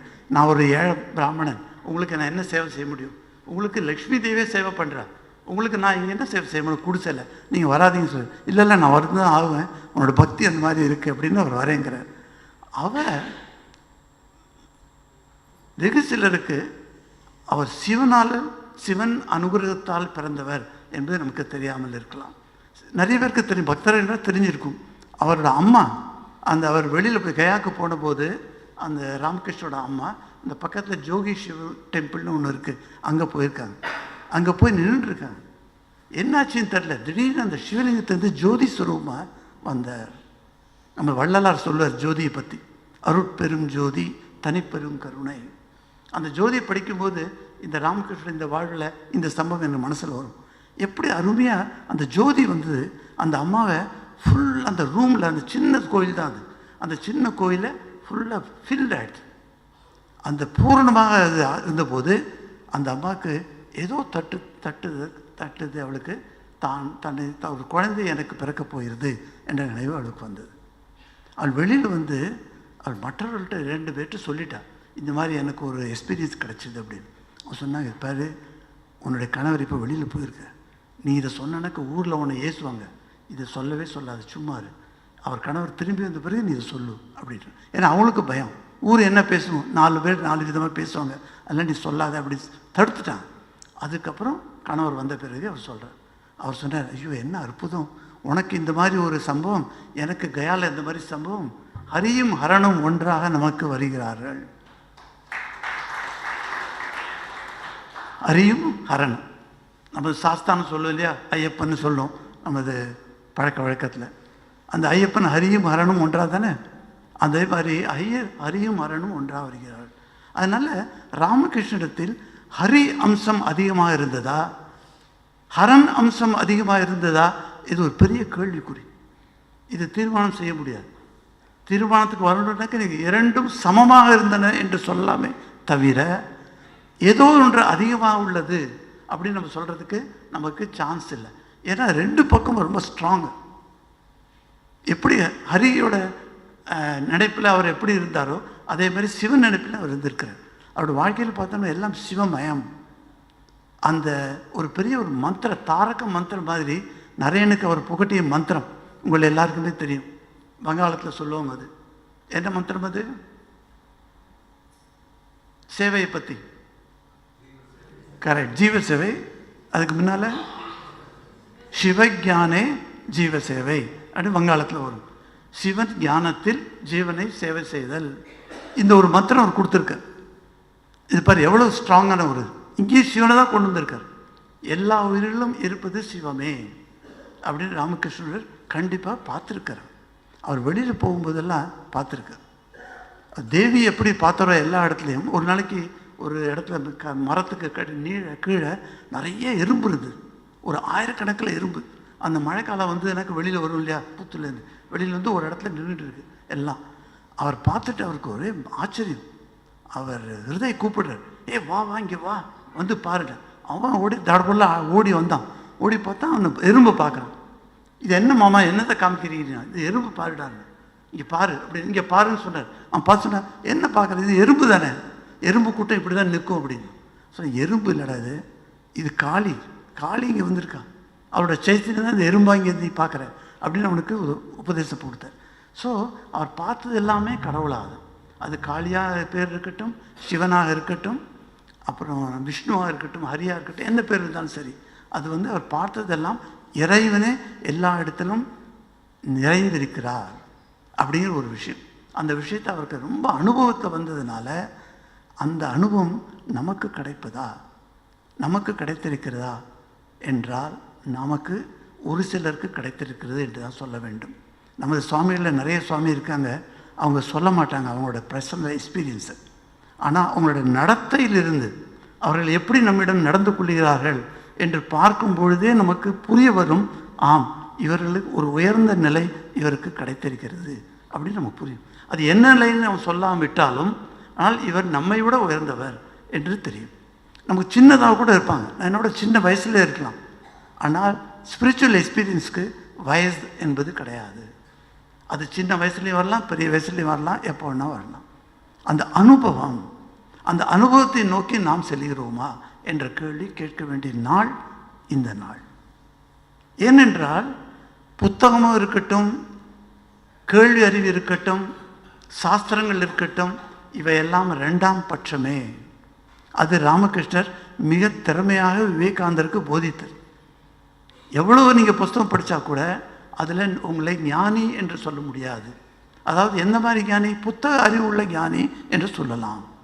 ஆனால் ஆன்மீக வாழ்க்கையில் உங்களுக்கு ஞானம் இருக்கிறதா என்றால் இல்லை என்று தான் சொல்ல வேண்டும். அதான் நமது Indian philosophy and western philosophy அந்த டிஃப்ரென்ஸ் கொடுப்பாங்க. What is Indian philosophy and what is western philosophy? Western philosophy depends upon arguments, upon reason. Indian philosophy depends upon realization of experimentation and experience. So this experience and arguments நிறைய வித்தியாசம் இருக்குது. அதை சொன்னோன்னா western ஃபிலாசபிலாம் கோச்சிப்பாங்க. நான் விக்கிபீடியாவில் ஒரு அந்த மாதிரி எழுதிட்டு மாட்டின்ட்டேன். நிறைய பேர் வந்து ஏச ஆரம்பிச்சிட்டாங்க. எப்படி உங்களுக்கு சொல்கிறீங்க, நாங்களும் அந்த எக்ஸ்பீரியன்ஸ் பேர்லாம் இருக்கோம் அப்படின்னு. எவ்வளோ ஆர்குமெண்ட்டு நீ கொடுக்க முடியும் இல்லையா? அப்புறம் விக்கிபீடியா சரிப்பா நமஸ்காரம்னு வந்துட்டேன். அதனால் அவங்களுக்கு அப்படி ஒரு இது இருக்குது. நமது இந்தியன் ஃபிலாசபி விவேகானந்தர் சொல்கிற பேஸ்ட் ஆன் எக்ஸ்பீரியன்ஸ். விவேகானந்தரை நம்பினா அந்த தான் எக்ஸ்பீரியன்ஸ் மேலே தான் இந்தியன் ஃபிலாசபி இருக்குது. ஸோ அந்த ஃபிலாசபி நம்ம அறிந்தவராக இருக்கலாம், ஆனால் நமக்கு எக்ஸ்பீரியன்ஸ் இல்லை என்றால் நாம் ஆன்மீக வாழ்க்கையில் எவ்வளோ தூரம் முன்னேறுகிறோம்? ராமகிருஷ்ண கெஞ்சி கெஞ்சி கேட்க முடியாத நம்மால். அவர்கிட்ட போய் ஒரு கண்ணீர் சொத்து கண்ணீர் விட்டு, அப்பா ஐயா எதை வேணா நீங்கள் சொல்லுங்கள், அவரை என்ன பேரை வேணா வச்சு கூப்பிடுங்க, ராமகிருஷ்ணாவே கூப்பிடலாம், அவருக்கு ஒன்றும் கஷ்டம் இல்லை, அவர் பேரை சொல்லி கூப்பிடலாம். கூப்பிட்டு ஐயா ஒரு எக்ஸ்பீரியன்ஸ் கொடுங்க ஐயா, நீங்கள் அதற்கு தகுந்தபடி என்னை மாற்றுங்க அப்படின்னு நம்ம பிரார்த்தனை பண்ணுறோமா? நம்ம வீடு கேட்குறோம், செல்வம் கேட்குறோம், மற்றதெல்லாம் கேட்குறோம், படிப்பு கேட்குறோம், எல்லாமே கேட்குறோம். ஆனால் அந்த எக்ஸ்பீரியன்ஸ் மட்டும் நாம் கேட்பதில்லை. அந்த எக்ஸ்பீரியன்ஸை உணர்த்துவதற்காக தான் ராமகிருஷ்ணன் அவதாரம் நிகழ்ந்தது என்று சிலர் சொல்வதை நான் கேட்டிருக்கிறேன். எப்படி நாம் கேட்டிருக்கிறோமோ, ராமகிருஷ்ணன் அவதாரம் வந்தது காரணம் பெண்களின் முன்னேற்றத்திற்காக அப்படின்னு ஒரு சாரர் வாதம் வைக்கிறாங்க. அவர் சொன்னதுனால்தான் அவருடைய பேச்சை கேட்டு விவேகானந்தர் பெண்களுக்கென்று ஒரு தனி மடம் வேண்டும் என்று சொன்னார். விவேகானந்தரின் பெண்களுக்காக சார்ந்த எல்லா சேவைகளுமே ராமகிருஷ்ண தன் குருவிலிருந்து பெற்றது. அதற்குத்தான் அவர் தன் மனைவி சாரதையே அவர் பூஜை செய்தார் அப்படின்னு சொல்லுவாங்க. பெண்ணியம் பேசுகிறவங்கெல்லாம் சொல்லுவாங்க, ராமகிருஷ்ணர் எப்படி பெண்ணியத்திற்காக கொண்டு வந்திருந்த ஐடியாஸ் அப்படின்னு. சில பேர் சொல்லுவாங்க அதெல்லாம் இல்லை, அவர் மனித குலத்திற்கு சேவை செய்வதற்காக அவர் வந்திருக்கிறது நோக்கம். அது என்ன நோக்கம்? ஏன்னா விவேகானந்தர் மாதிரி ஒரு பெரிய படித்த இளைஞர், வெள்ளைக்காரனோடு சேர்ந்து அந்த இங்கிலீஷ் படித்தவர், அவருக்கு போய் எல்லாத்தையும் விட்டுட்டு நீ வந்துடுடா சன்னியாசாக வந்து மக்களுக்காக சேவை செய், சிவஞானே ஜீவ சேவா அப்படின்னு போதித்தவர் ராமகிருஷ்ணர். அதனால் சேவை தான் இம்பார்ட்டன்ட் வாழ்க்கையில் அப்படின்னு சில பேர் சொல்லுவாங்க. இந்த மாதிரி பல வகையான நோக்கங்கள் இருக்கலாம். எப்படி ராமகிருஷ்ணர் வந்தது நோக்கம் என்ன என்று. ஆனால் கொஞ்சம் கொஞ்சம் நாம் பார்க்கும்போது நாம் பக்தர்கள் என்பதற்காக பக்தர்களாகிய நாம் எப்படி ராமகிருஷ்ணரை அணுக வேண்டும் என்று கேட்டால் என்னுடைய பதில் இதுதான். நமக்கு நமது வாழ்வில் நமது ஜபம் பண்ணியோ தியானம் பண்ணியோ பக்தி செய்தோ இல்லை கர்மஸ்தல செய்யும் சேவை செய்தோ எந்த வழியில் எடுத்தாலும் கர்மயோகமாக இருக்கட்டும், ஞான யோகமாக இருக்கட்டும், ராஜயோகமாக இருக்கட்டும், பக்தி யோகமாக இருக்கட்டும், எந்த யோகத்தாலும் இல்லை 1, 2 சேர்த்து 4மே சேர்த்து நீங்கள் எடுத்துக்கொண்டால் கூட உங்களுக்கு வாழ்வில் ஏதாவது ஒரு எக்ஸ்பீரியன்ஸ் வந்திருக்கிறதா, பகவான் இருக்கிறார் என்ற உணர்வு உங்களிடம் ஆழமாக பதிந்திருக்கிறதா, இல்லை இப்போது நீங்கள் டவுட் பண்ணுறீங்களா? இந்த மாதிரி experience is a test of our devotion to Sri Ramakrishna. இதை சொல்கிறதுக்காக அவங்க பகிர்ந்து கொண்டதற்காக நீங்கள் பொறுமையாக இருந்து கொண்டு கேட்டுருக்கீங்க. உங்களை எல்லாருக்கும் எனது மனமார்ந்த நன்றி. ஓம் சாந்தி சாந்தி சாந்தி. ஹரி ஓம் தத் சத். ஸ்ரீராமகிருஷ்ணார்ப்பணமஸ்து. நன்றி மகராஜ். சாமிஜி ஆன்மீகத்தை பற்றி பேசினா அது நாட்கணக்கில் பேசுவார், அந்த அளவுக்கு அனுபவம் இருக்குது. ஸோ நிறைய சாமிஜி கேட்கணுங்கிறவங்க ஏலகிரி மடத்துக்கு போகலாம், அங்கே அந்தர்யோகம் அடிக்கடி நடக்கும். ஸோ சாமிஜிக்கு எவ்வளவோ விஷயங்களை இந்த ஒரு 3/4 மணி நேரத்தில் நம்மளுக்கு கூறி கொடுத்துருக்கிறாரு. எப்படி ஒரு மராட்டி பெண்மணி ஒரு சாதாரண குடிசையில் வாழ்கிறவரும் சிவனை நினைத்து அதன் மூலமாக தன்னுடைய பூஜையை தினந்தோறும் நிறைவேற்றுகிறார்களோ, அவர் வீட்டில் இருந்த ஒரு குருதேவர் அவளை அவர் செய்வித்தார் என்கின்ற ஒரு பர்சனல் எக்ஸ்பீரியன்ஸிலிருந்து அனுபவத்திலிருந்து நமக்கு அருமையாக கூறி மற்றும் பல கருத்துக்கள் குருதேவர் எப்படி சிவஸ்வரூபம் மற்றும் விஷ்ணு ஸ்வரூபம் பற்றி அவருடைய வாழ்க்கையிலிருந்து எல்லாத்தையும் தொகுத்து கொடுத்து கடைசியாக நமக்கு தேவையானது இவ்வளோ தூரம் பண்ணாலும் நமக்குன்னு ஒரு என்ன அனுபவம் கிடைக்குது, what we are gaining from following Sri Ramakrishna, அதை ட்ரஸ்ட் பண்ணி சொன்னதுக்கு இதை நம்ம மனசில் வச்சு நம்மளையே யோசிக்கணும். அப்புறம் அவருடைய எல்லா ஆன்மீக விஷயத்துக்கும் அமுத மொழிகளே ஒரு ஆதாரமாக இருந்ததுன்னு சொல்லியிருக்கிறாரு. அந்த அமுத மொழிகள் நம்ம பக்தர் எல்லார் வீட்டிலும் கண்டிப்பாக இருக்கும். த காஸ்பிள் ஆஃப் ராமகிருஷ்ணா இன்றைக்கி அது ஸ்பெஷல் அப்படின்னு சொன்னதுக்காக பக்தர்களுக்கு நீங்கள் போகும்போது விருப்பப்பட்டவர்கள் அது 50% டிஸ்கவுண்ட்டில் நீங்கள் வாங்கிட்டு போகலாம். 50% discount will be there for the gospel of Ramakrishna and அமுத மொழிகள். So it is in honour of Swamiji special gratitude thing. ஸோ சாமிஜிக்கு நம்ம நன்றி சொல்லி அடுத்த சுவாமி தேவராஜானந்த் அவர்களை நாம் வரவேற்கிறோம். சுவாமி தேவராஜானந்தஜி 1968 வந்து நம்முடைய சுவாமி அகண்டானந்த்ஜி ஆரம்பித்த முதல் மடம் எப்படி சென்னை மடம் இங்கே ஆரம்பித்ததோ அதே போல் 125 வருடங்களுக்கு முன்பு சார்காட்சியில் சுவாமி அகண்டானந்த்ஜி ஒரு மடத்தை ஆரம்பித்தார். முதல் சேவையும் அங்கே தான் ஆரம்பித்தார். அந்த மடத்தில் சாமிஜி 68 சேர்ந்து கிட்டத்தட்ட 50 ஆண்டுகளாக மடத்தில் சேவை செஞ்சு கொண்டிருக்கிறார். More than 50 years Swamiji is serving our order. So right from the beginning, அவர் சேர்ந்த உடனே அவருக்கு முதல் வேலை அந்த ஸ்கூலில் ஹெட்மாஸ்டர் அவர் போட்டுட்டாங்க. ஏன்னா அவருக்கு அந்த தொகுதி இருந்தது. ஸோ ஆல் த்ரூ இந்த மாணவர்களை பயிற்றுவிக்கும் அதே பணியிலே இருந்திருக்கிறார். You has been training all the student, guiding the people.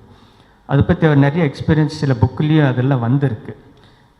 Mothers டிசேபிளோடெல்லாம் இருந்திருக்கிறாரு, நிறைய பேரை பார்த்துருக்கிறாரு. He's seen and he's lived with many of our direct disables.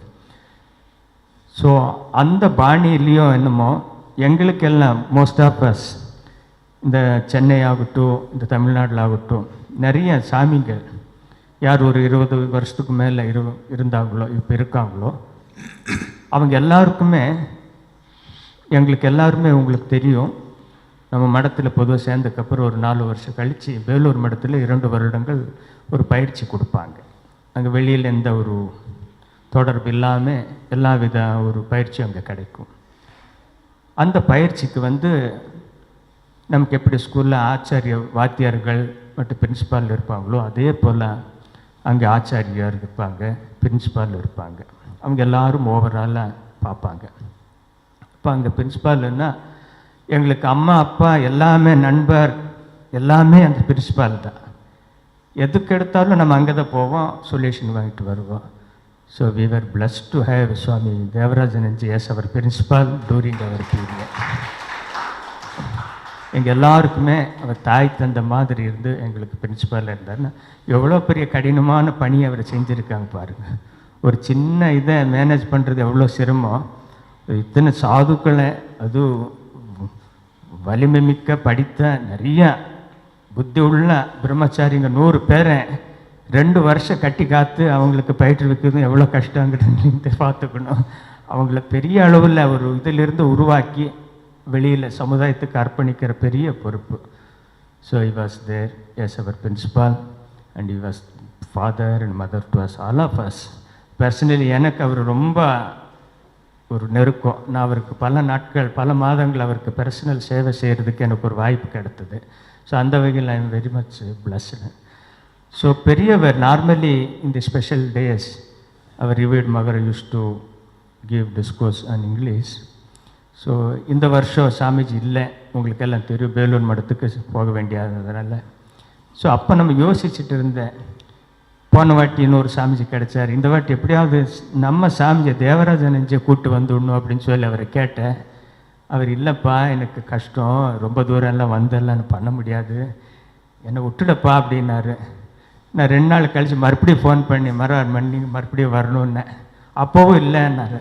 நான் ஃபோன் மேலே ஃபோன் போட்டு சரியப்பா நான் வர்றப்பா அப்படின்ட்டாரு. தொந்தரவு தாங்கலை. நான் அவர் அப்படி எதுக்கு சொல்ல வர்றேன்னா அவர் அன்புக்கு கட்டுப்பட்டவர்.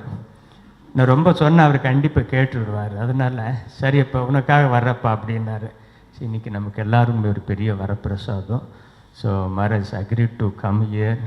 அண்டு அது மட்டும் இல்லாமல் இந்த தமிழ்நாடு உட்பட இந்தியாவில் இருக்கிற எல்லா ப்ரைவேட் சென்டர்ஸ் நம்முடைய மடத்துடைய சென்னை மடம் இந்த சென்னையில் என்ன ஒரு 5 இடத்துல நம்முடைய நேரடி கண்ட்ரோலில் இருக்குது, பேலூர் மட் கண்ட்ரோலில்.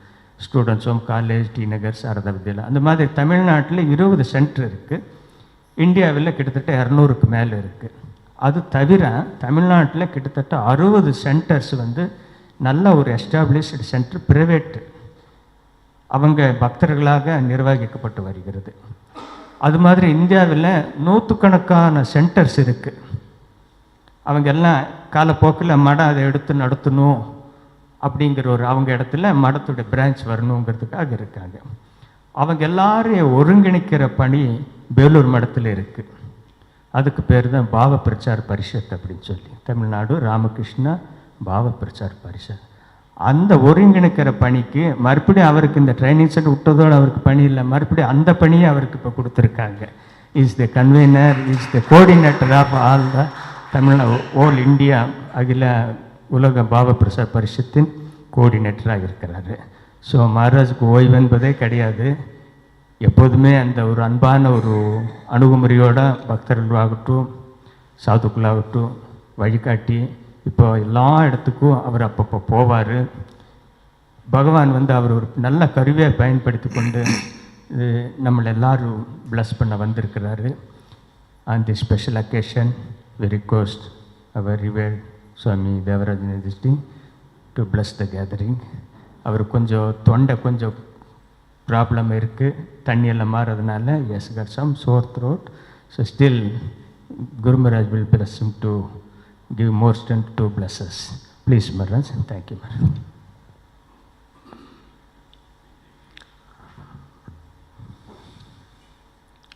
Om Janani Sarada Devi Ramakrishna Jagadgurum Padapadme Tayusritva Pranamami Muhurmu.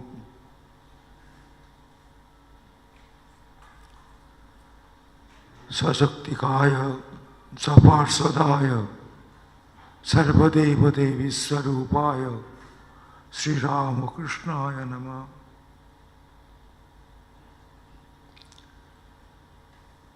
My pranams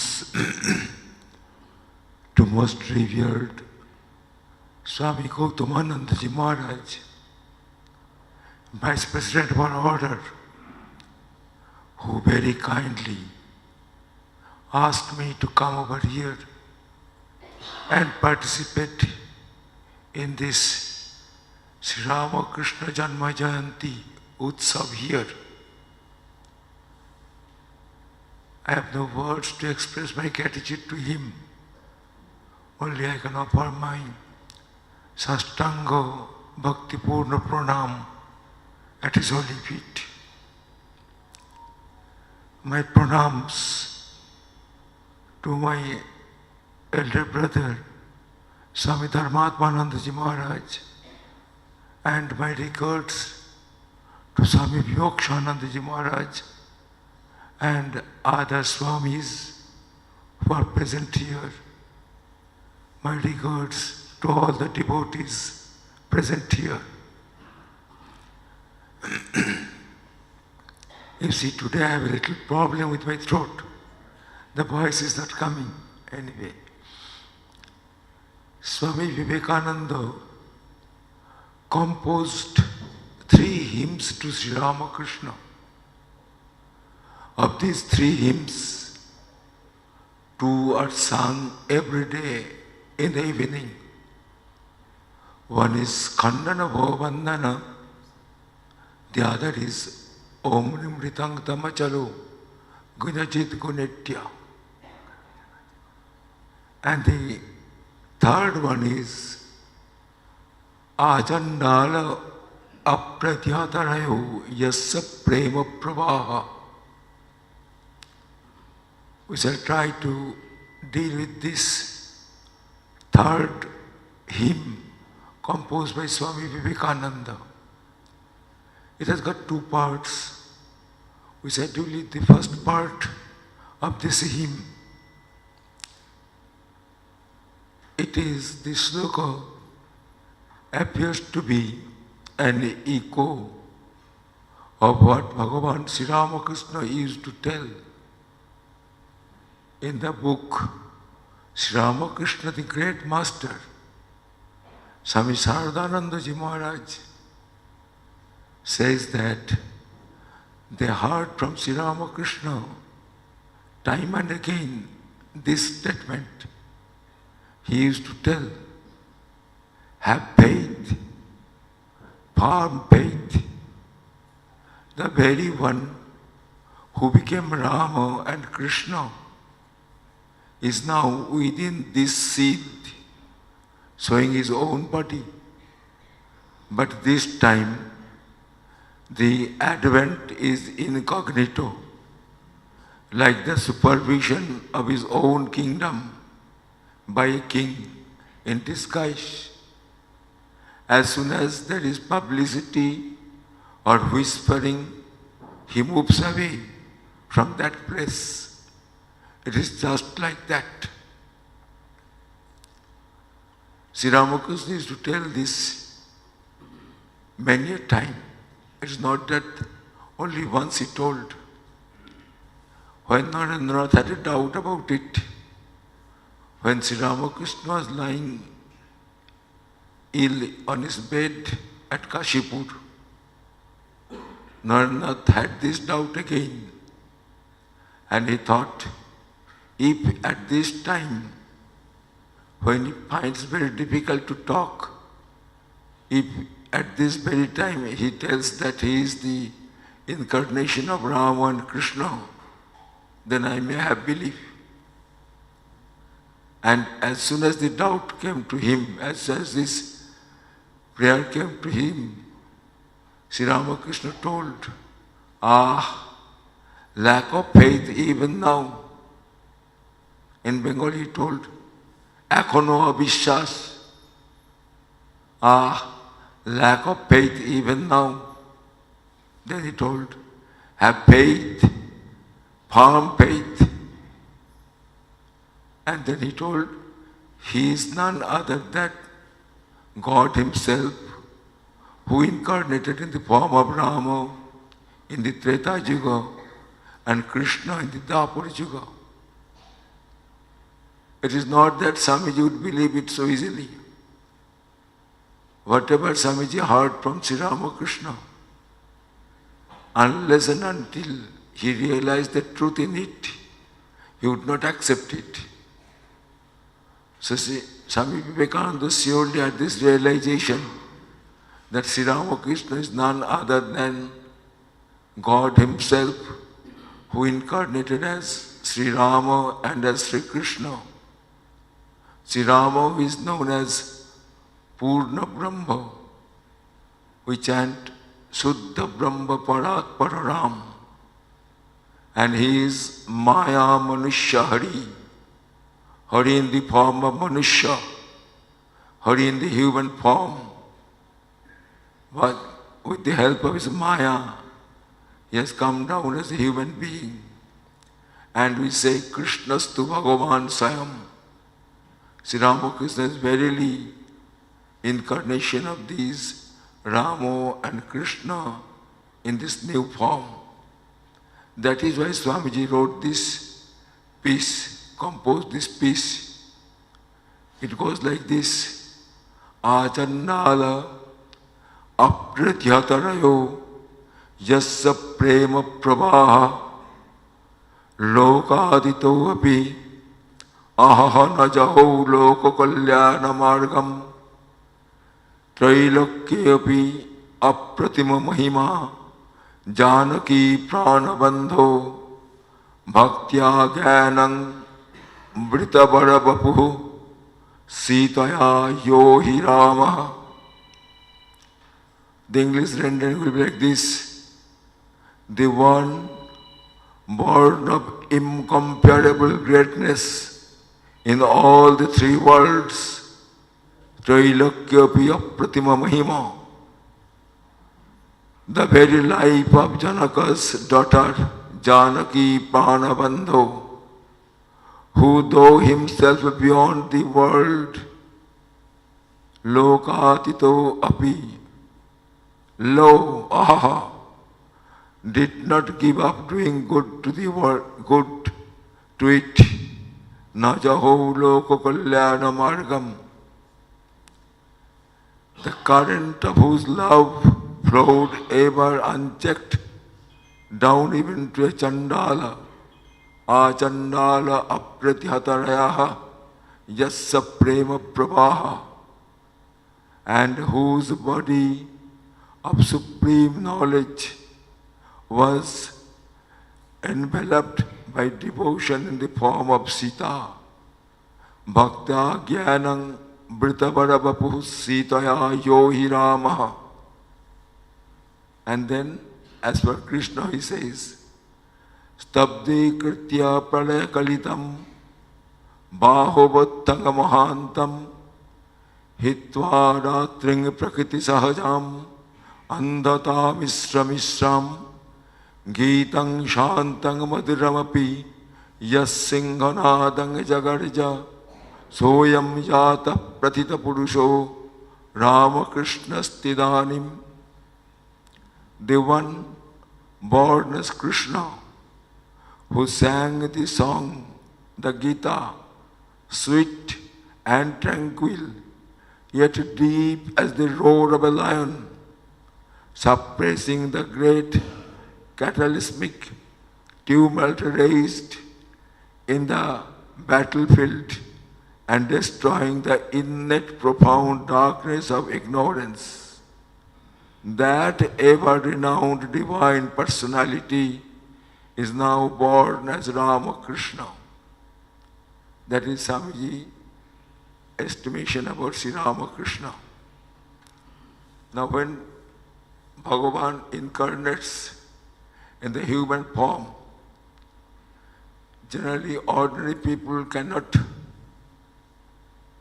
realize his real nature because he covers himself, as he says in the Gita, Nahang prakasa sarvasya yogomaya samaprita. He keeps himself covered with yogomaya, so he is not manifested to one and all. But only a few can have an idea of his real nature. We shall see today from the incidents of Sri Ramakrishna's life how he revealed himself as Rama and as Krishna. To some devotees, he revealed himself as Rama because Rama was their Ishta Devata. Their chosen deity was Rama. And to some devotees, he revealed himself as Krishna. Now let us see these incidents. This is a type of Leela Chintana, this type of meditation, thinking of God and of his divine sports. Bhagavan says in the Gita, Janma karma cha me divyam. His janma and karma, his birth and work, actions, all are divine, they are not worldly. We worldly people are born to work out our past karma. So many karmas we do in one birth, and in that same birth it's not possible to work out all the karmas. So we shall have to take birth again. And then again, on account of past sanskaras, so many vasanas are there. And to fulfill those desires, we again do some action. And again, that fruit is, the fruit grows from it, and we have to work it out. In this way, our birth and death are coming and going. But in case of Sri Bhagavan, there comes no question of this past action, because he has got no vasana. Why should he have? He is apta kama. All his desires are fulfilled. He fulfills the desires of others. Why should he have any desire? But still he comes. He comes to save us. As in the Dhyana mantra of Sri Ramakrishna, we get Vitaritum avatirnam jnana bhakti prashanti. Just to distribute jnana bhakti prashanti, so that we may have peace. He comes. So when he comes, it is not easy to understand his Leela. But if we think about his Leela, his divine sports, it is a kind of meditation for us. Let us see a few incidents from his life where he revealed himself as Rama. When Sri Ramakrishna was known as Gadadhar, he was then of the age of 4 or 5. He was playing somewhere. And his father, Khudiram Chattopadhyay, was an ardent devotee of Sri Rama, Raghubir. He used to tell always, let Raghubir's desires be fulfilled. Let Raghubir's wills be fulfilled. I don't have any will. So he was an ardent devotee of Raghubir, Sri Ramchandra.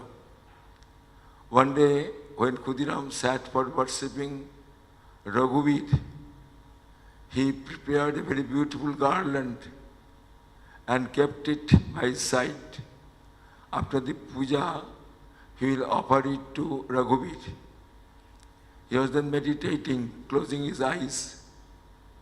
All of a sudden, this boy, Gadadhar, very small boy, he came to the temple and he simply took up that garland and he put it on. After putting it on, with his two small tender hands, he pushed his father a little and told, open your eyes and see how I look. I put on the garland of Raghubir. Please see how I look. Khudiram opened his eyes and saw Gadadhar putting on the garland of Raghubir. But he knew that Raghubir himself has come to his home. He told that he would come. And that is why he had that glimpse that Raghubir himself has been born in this age in the form of Gadadhar, who is to be known as Ramakrishna Paramahansa afterwards. Second incident. Bhairavi Brahmani, his teacher in the Tantra Sadhana, his guru in the Tantra Sadhana, came to Dakshineshwar. When she came by boat, Sri Ramakrishna was then plucking flowers in the garden. He saw from a distance that Bhairavi has come. So he immediately came to his room and called Hriday, his nephew, and asked him to go to that Bhairavi and request her to come to Sri Ramakrishna's room. Hriday was taken aback. How can it be possible? Bhairavi is a lady. After all, he is a lady, she is a lady. And why should she come to Sri Ramakrishna? When he was hesitating, Sri Ramakrishna told, go and tell her that I am waiting for her. Hriday went and told her. Immediately Bhairavi got up and came to Sri Ramakrishna's room. She did not ask any question, who is that person who is calling, etc. Nothing did he ask. She came to Sri Ramakrishna's room and seeing him, she recognized this is the third disciple of hers.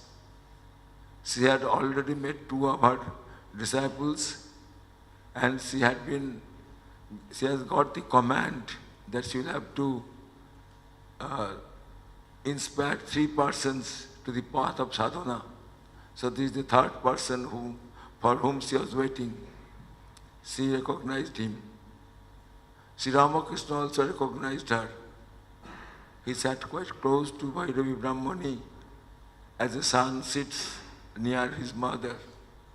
And he told all his spiritual experiences. Bhairavi listened to all these things.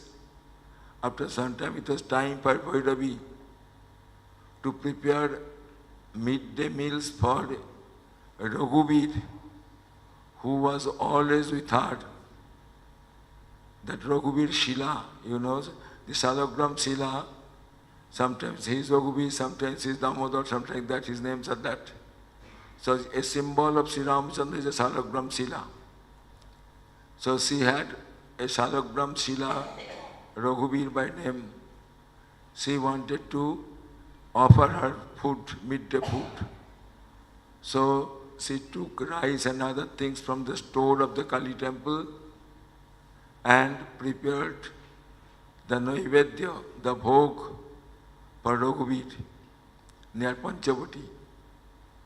And after preparing all these things, She sat for offering it to her chosen deity, Raghubir, Ishtodevata Raghubir.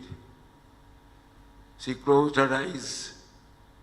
The food was kept, Naivedya was kept in front of Raghubir. She closed her eyes to meditate. She had something very good vision. She did not even think that such visions would come to her. And she was flowing in happiness. Tears were rolling down her eyes. In the meantime, Sri Ramakrishna was somewhere. He felt an attraction to go to Panchavati. He went, sat in front of Raghubir and started eating the Naivedya which was being offered to Raghubir. Bhairavi Brahmani was deep in meditation. When she woke up from meditation, she opened her eyes and saw that Sri Ramakrishna was eating all these things. When she opened her eyes, Sri Ramakrishna felt a little embarrassed. And he told you, see, I don't know what had happened to me. I came and simply did this thing. Now I feel ashamed. Bhairavi Brahmani told, no, Baba, what have you done is the right thing. I had this vision early. From now on, I don't have to worship this Shalagram Shila, this stone symbol of Shalagram, this Raghubir, I did not carry with me. So that day, she immersed that Shalagram Shila into the Ganges because she has got his Raghubir, his Ramchandra in the form of Sri Ramakrishna. So Sri Ramakrishna revealed himself in the form of Ramachandra, we see. Then another lady, Nistarini goes by name. She was an ardent devotee of Ramachandra. She used to come to Sri Ramakrishna up and on. One day when she came to Dakshineshwar to meet Sri Ramakrishna, she saw that Sri Ramakrishna was a little embarrassed because of a few kittens that were left behind by their mother cat. Sri Ramakrishna could not drive them out because if he would drive them out, some dogs or some other animals will eat them up. And he cannot keep them also in his room because if he keeps them in the room, he will have to feed them in proper time, he will have to take care of them. But he had not the capacity to take care of them. Naturally, Sri Ramakrishna was a little embarrassed. At that time, Nistarani Devi entered into his room. And Nistarani Devi really loved these kittens. So Sri Ramakrishna told him, would you please take these kittens with you and keep them with care? I feel embarrassed for these things. Please take them. Nistarani Devi was really glad to get this presentation from Sri Ramakrishna. She loved kittens, and moreover it is given by Sri Ramakrishna himself. When she was taking this thing, Sri Ramakrishna blessed her. He told, may you have the darshan of your Ishta. May you have darshan of your Ishta Devata. Our Ishta Devata is Sri Ramachandra. So after that, after a few days, when she was offering to Sri Ramakrishna, she opened her eyes and saw that his Ishta Devata Sri Ramachandra was standing in front of her. So Sri Ramakrishna expressed, Sri Ramakrishna revealed himself in the form of Ramachandra to Nistarani Devi also. Then about a sadhu, these three events we get in the Sri Ramakrishna Puthi. And the fourth incident which I am going to tell now was told by Swami Vishuddhanandaji Maharaj. He heard it from Ramlal Dada, Thakur's nephew. Once a sadhu of Ramayat community, Ramayat sadhu, devotee of Ramachandra, was residing in Ajodhya the birthplace of Ramchandra. He was practicing sadhana there. One day, he heard a command from somewhere, as if Bhagavan Ramchandra was telling him, I have been born now in Bengal. Go there and you'll find me. So that sadhu started from Ajodhya. He came to Bengal and asked whoever he got. Then somebody told, you can go to Dakshineshwar. There are so many sadhus come, and moreover one Paramahansa is there. You can go and see. So he came to Dakshineshwar and he inquired about Sri Ramakrishna Paramahansa, because somebody told that Sri Ramakrishna Paramahansa is considered as avatara. So he may be that person whom you are looking for. So he came to Dakshineshwar, asked everybody, whomever he met, but everybody told no, he is not there. Then he got Ramananda. Ramananda told, oh, you have come to meet him, but you are a little late. Only few days ago, Sri Ramakrishna had passed away. It is after the Mahasamadhi of Sri Ramakrishna. If you had come a little earlier, you could have met him. When that sadhu heard it, he sat down on the ground and he started crying only with the words, why did you bring me here? I have crossed almost 1,000 kilometers from Ajodhya to Kolkata. On foot only I came to see you, because you told me that you are now here. And before my coming you went away. Why did you bring me then? She was telling and crying and crying. Seeing him, Ramananda had compassion. He told, now take bath, there is nothing to do, take bath and have a little prasad. The sadhu became very angry. And he told, I have not come here to take prasad, I have not come here to take bath. What I have come, that is not fulfilled. So I cannot take prasad now. Second time when it was requested, that man actually chased Ramananda to beat him. Ramananda got afraid and he went away. First day was over. He was crying and crying and crying and telling these things only. Why have you brought me here? After the third day, early in the morning, Ramananda saw that this sadhu was calm. There was a smile in his face. He has taken bath and he looks so fresh. Ramananda came to him and asked, what happened? For all these 3 days you did not do all these things and today you look so calm and quiet. What happened?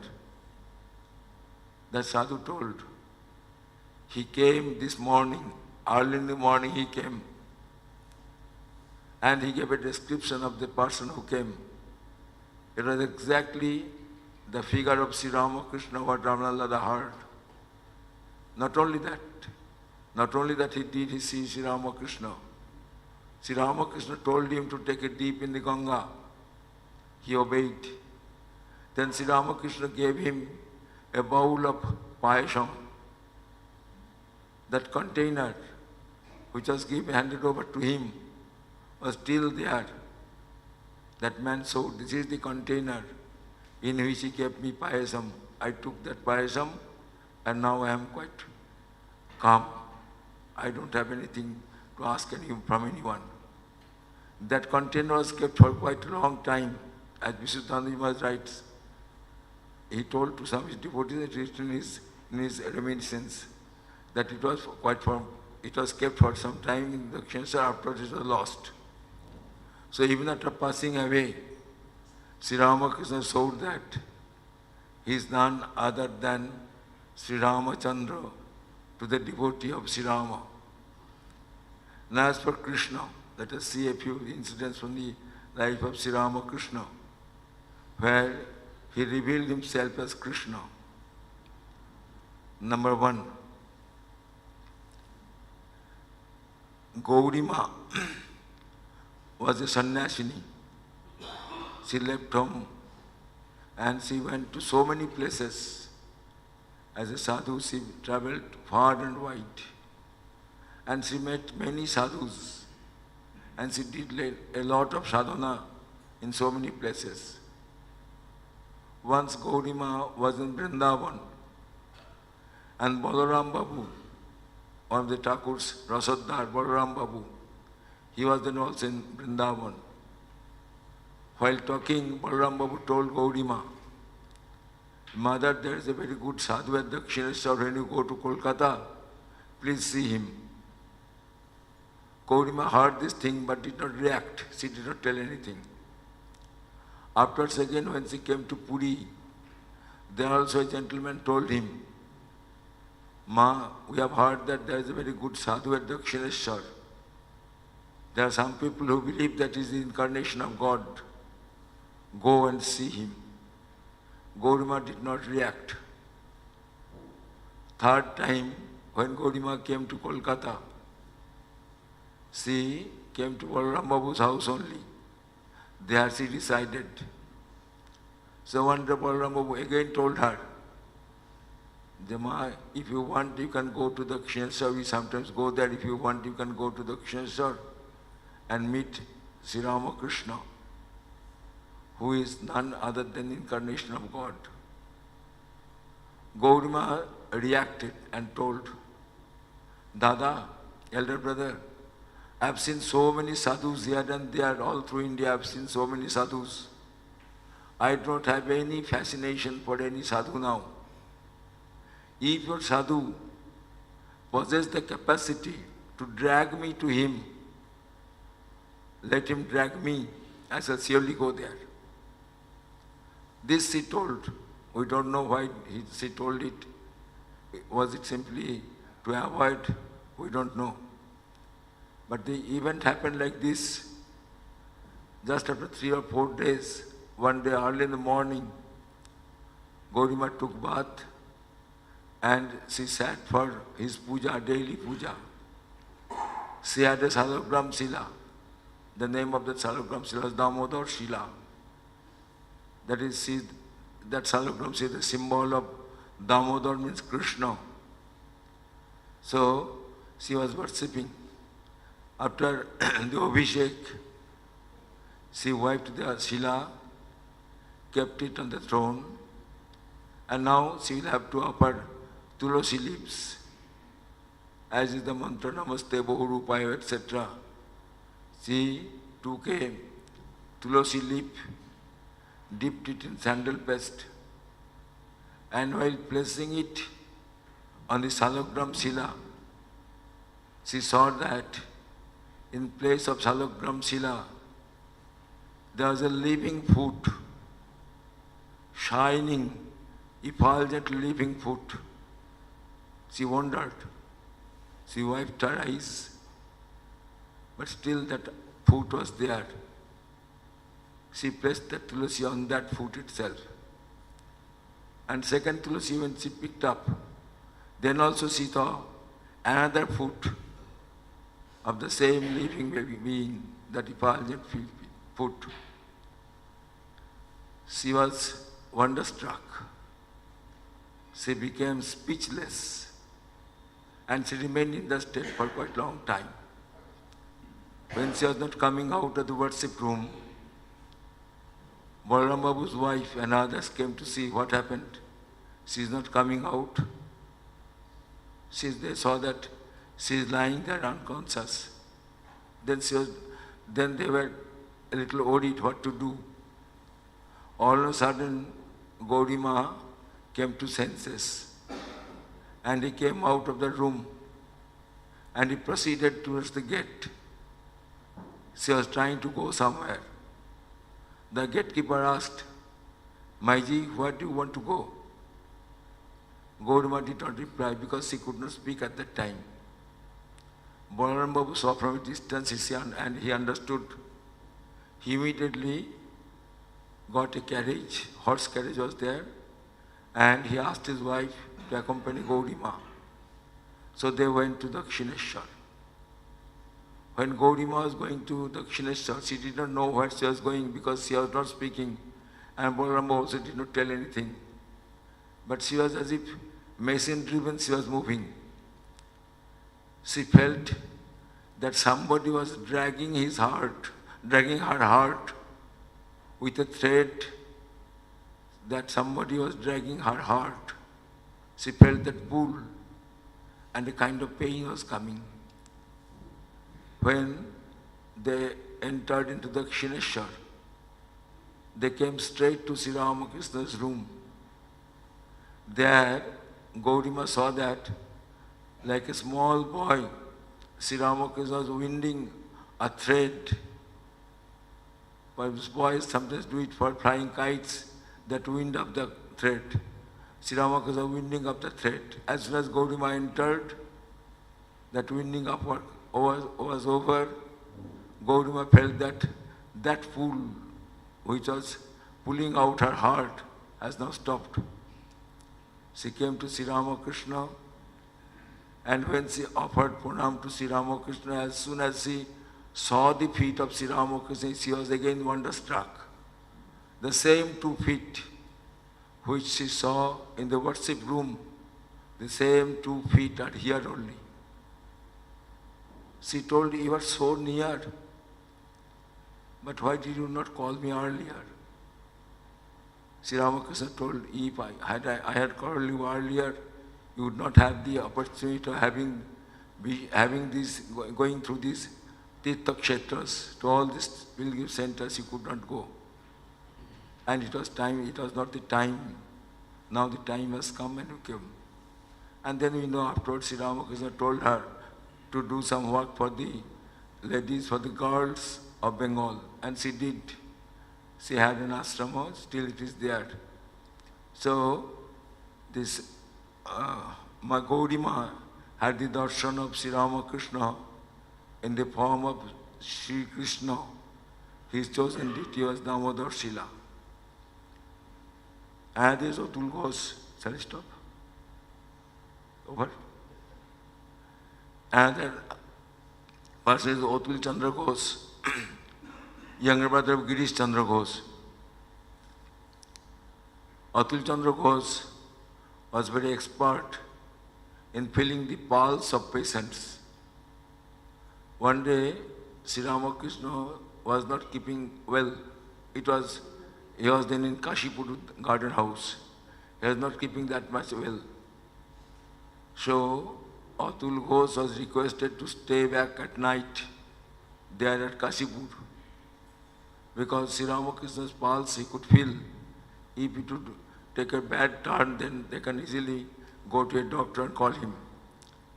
Atul Ghosh told, "All right, I'm coming from home. After taking food, I shall come." Well, it was a very cold day in the month of January, probably it was a very cold day. So he took a couple of swal over his body and he came to the Kashipur garden house. While coming, he had a little vanity within him. He thought, "See how lucky I am. No householder devotee is allowed to stay at Kashipur at night. Only the Tyagis, Thakurs, these young devotees, Narendra, etc., they can remain. But no other householder devotee is allowed to stay there. But I am allowed to stay there. You see how lucky." So this Abhiman, this vanity came in him. So when he reached the gate of Kashipur garden house, it was closed from within. And since it was the winter days, all the doors of the house were closed from inside. And you know, the gate of the Kashipur garden house is little away, far away from the room, from the house where Sri Ramakrishna stayed. Atul Ghosh knocked at the door, but nobody was there to open it. So he was thinking, "Ari, what has happened? If they do not hear it, how will they open it?" He was thinking like that. And he was thinking, I was just a few minutes ago, I was thinking that I am fortunate, so much fortunate. Now you see, I am a very unfortunate person. I have to stand here for the whole night. And to raise his sorrow, a plight, he saw that a dog entered through the gate. Then he thought, even a dog can enter through the gate, but I cannot enter. And when he was repenting in this way and tried to call that attention, draw the attention of the persons there, Buro Gopalda somehow got a sound and he came and opened the gate. As soon as that vanity was gone, a little amount of humility came to him. He began to think that he is even lower than the dog. Then only the gate opened. He went straight into the room of Sri Ramakrishna. Then at that time, Shashi Maharaj, Swami Ramakrishna-Vivekananda was standing by the side of Sri Ramakrishna's bed with a fan in his hand. It was cold, but the fan was required to drive away mosquitoes and flies if they disturbed him. So with a fan he was standing, and Latu, Adbhutananda, was sitting in a corner and he was sleeping. As soon as Shashi saw Atul, he handed over the fan to Atul and he went down to take a little rest. Atul was standing with the fan. After some time he saw that the cover which was on the Sri Ramakrishna's body became transparent. And from that transparent cover, he saw that a light is coming out. Some effulgent light is coming out. He felt a little heat and thought that, let me keep my salts there and then I shall stand here. So he went there to keep the salt. It took just a few seconds only. When he came back, he saw that the bed where Sri Ramakrishna was lying under the transparent cover, in that place he saw the half of the portion of the body of Sri Ramakrishna was Krishna's and the half was Radha's. The Jugalamurti, Radha and Krishna, Sri Krishna with his Shakti together, he saw. He wiped his eyes. Again he saw this thing. Then he was trying to call Latu. But at that time Sarada Maharaj came, Sarada Devi came. And again Sri Ramakrishna came to the normal form. The transparent wrapper became that old wrapper. Sri Ramakrishna's face was covered. He took the cover up from his face and he asked Atul, when did you come? But by that time Atul had seen all these things. Atul's chosen deity was Sri Krishna with his Shakti, and he had the vision of this Sri Ramakrishna. We find it in the Puthi, Sri Ramakrishna Puthi, we find the description there. And we know the event of Gopal and Ma, we did not tell it. Gopal and Ma saw that his Gopal is none other than Sri Ramakrishna. Gopal is entering into the body of Sri Ramakrishna, is coming out. So in this way, Gopal and Ma also had this vision of Sri Ramakrishna in the form of Krishna, Gopala Krishna. So, so many other instances are there, but we are not going to discuss these things. Now we conclude this thing. This Achandala Pratyataro, etc., this sloka, Swamiji quotes in his writing, Hindu Dharma and Sri Ramakrishna. He wrote an article named Hindu Dharma Sri Ramakrishna. It begins with this sloka. And in that article, Swamiji describes who Sri Ramakrishna really was. Then, why did Sri Ramakrishna come? Then, what did Sri Ramakrishna do? Then, what is our relationship with Sri Ramakrishna?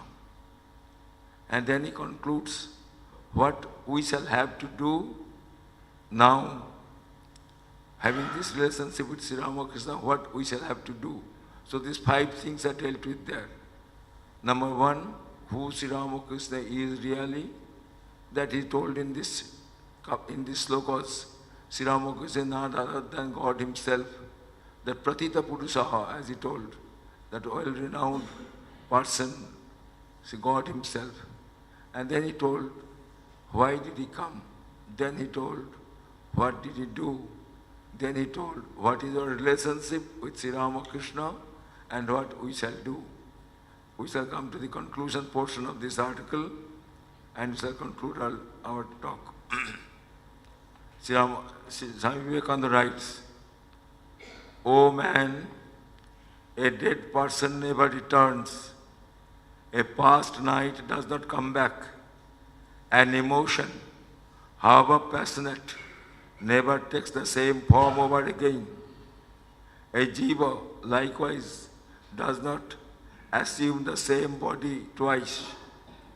We therefore call you back from the worship of the past to that of the palpable present, from the useless expenditure of energy on regrets for the bygone to the grand endeavor of the living present, from the waste of energy in recovering lost pathways to the broad, new-laid neighboring highways. Wise one, take the hint. Then he says, imagine and feel the fully developed state of the power, the mere opening the mere opening sound of which is reverberating in all the quarters to the very to the very skies. Give up all vain doubts, weakness, jealousy, and malice common amongst the slave race, and help in the work of turning forward the wheel of this great age. We are the servants of the Divine Lord, His children, His playmates, assisting Him in His play. Have this faith firmly implanted in your heart and come up to the field of action. Swamiji called us to assist the work started by Sri Ramakrishna, and what his disciples did. We pray to Thakur, Ma and Swamiji to give us strength to follow their path. My respect to all the elders and my regards to the sadhus, brahmacharis and the devotees. Thank you.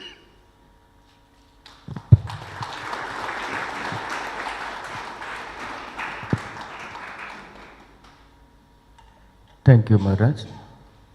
Though initially your throat was struggling to utter a few words, but gradually, by His grace, we gained the power to deliver. So we were praying that things should go well. So thank you for the things. Maharaj highlighted all the things, the divine qualities, how the Thakur was as a Rama and as a Krishna. So many incidents he has given. There are two incidents, especially related to our Tamil Nadu cultural and spiritual thing. இங்கே ஆண்டாள் கிருஷ்ணருக்காக சாத்தன மாலையை போட்டுட்டு ஒளிஞ்சு போட்டு தனியாக வச்சுட்டு போயிட்டு இருந்தார். But அங்கே அவர் ராமருக்காக போட்ட மாலையில் போட்டுட்டு இந்த பாரு நானே போட்டுட்டேன்னு சொல்லி நிற்கிறார். ஸோ அதே ராமச்சந்திரன் அவர் சார் ரகுவீரங்கிறது நமது ராமேஸ்வரத்துக்காக தான். ராமேஸ்வரத்துக்கு வந்து அவர் அப்பா வந்து போனதெல்லாம் நமக்கு தெரியும். அந்த ஒரு நிகழ்வு.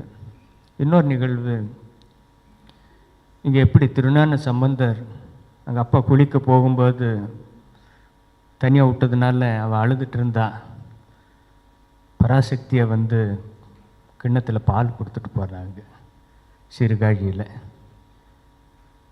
வந்த அந்த கிண்ணத்தை காட்டி பாரு, வாயெல்லாம் பால் வழியுது, யார் கொடுத்தது? அதோ பாருக்காங்க பாரு, அவர் தான் கொடுத்தாருன்னு அப்படின்னு சொல்கிற மாதிரி.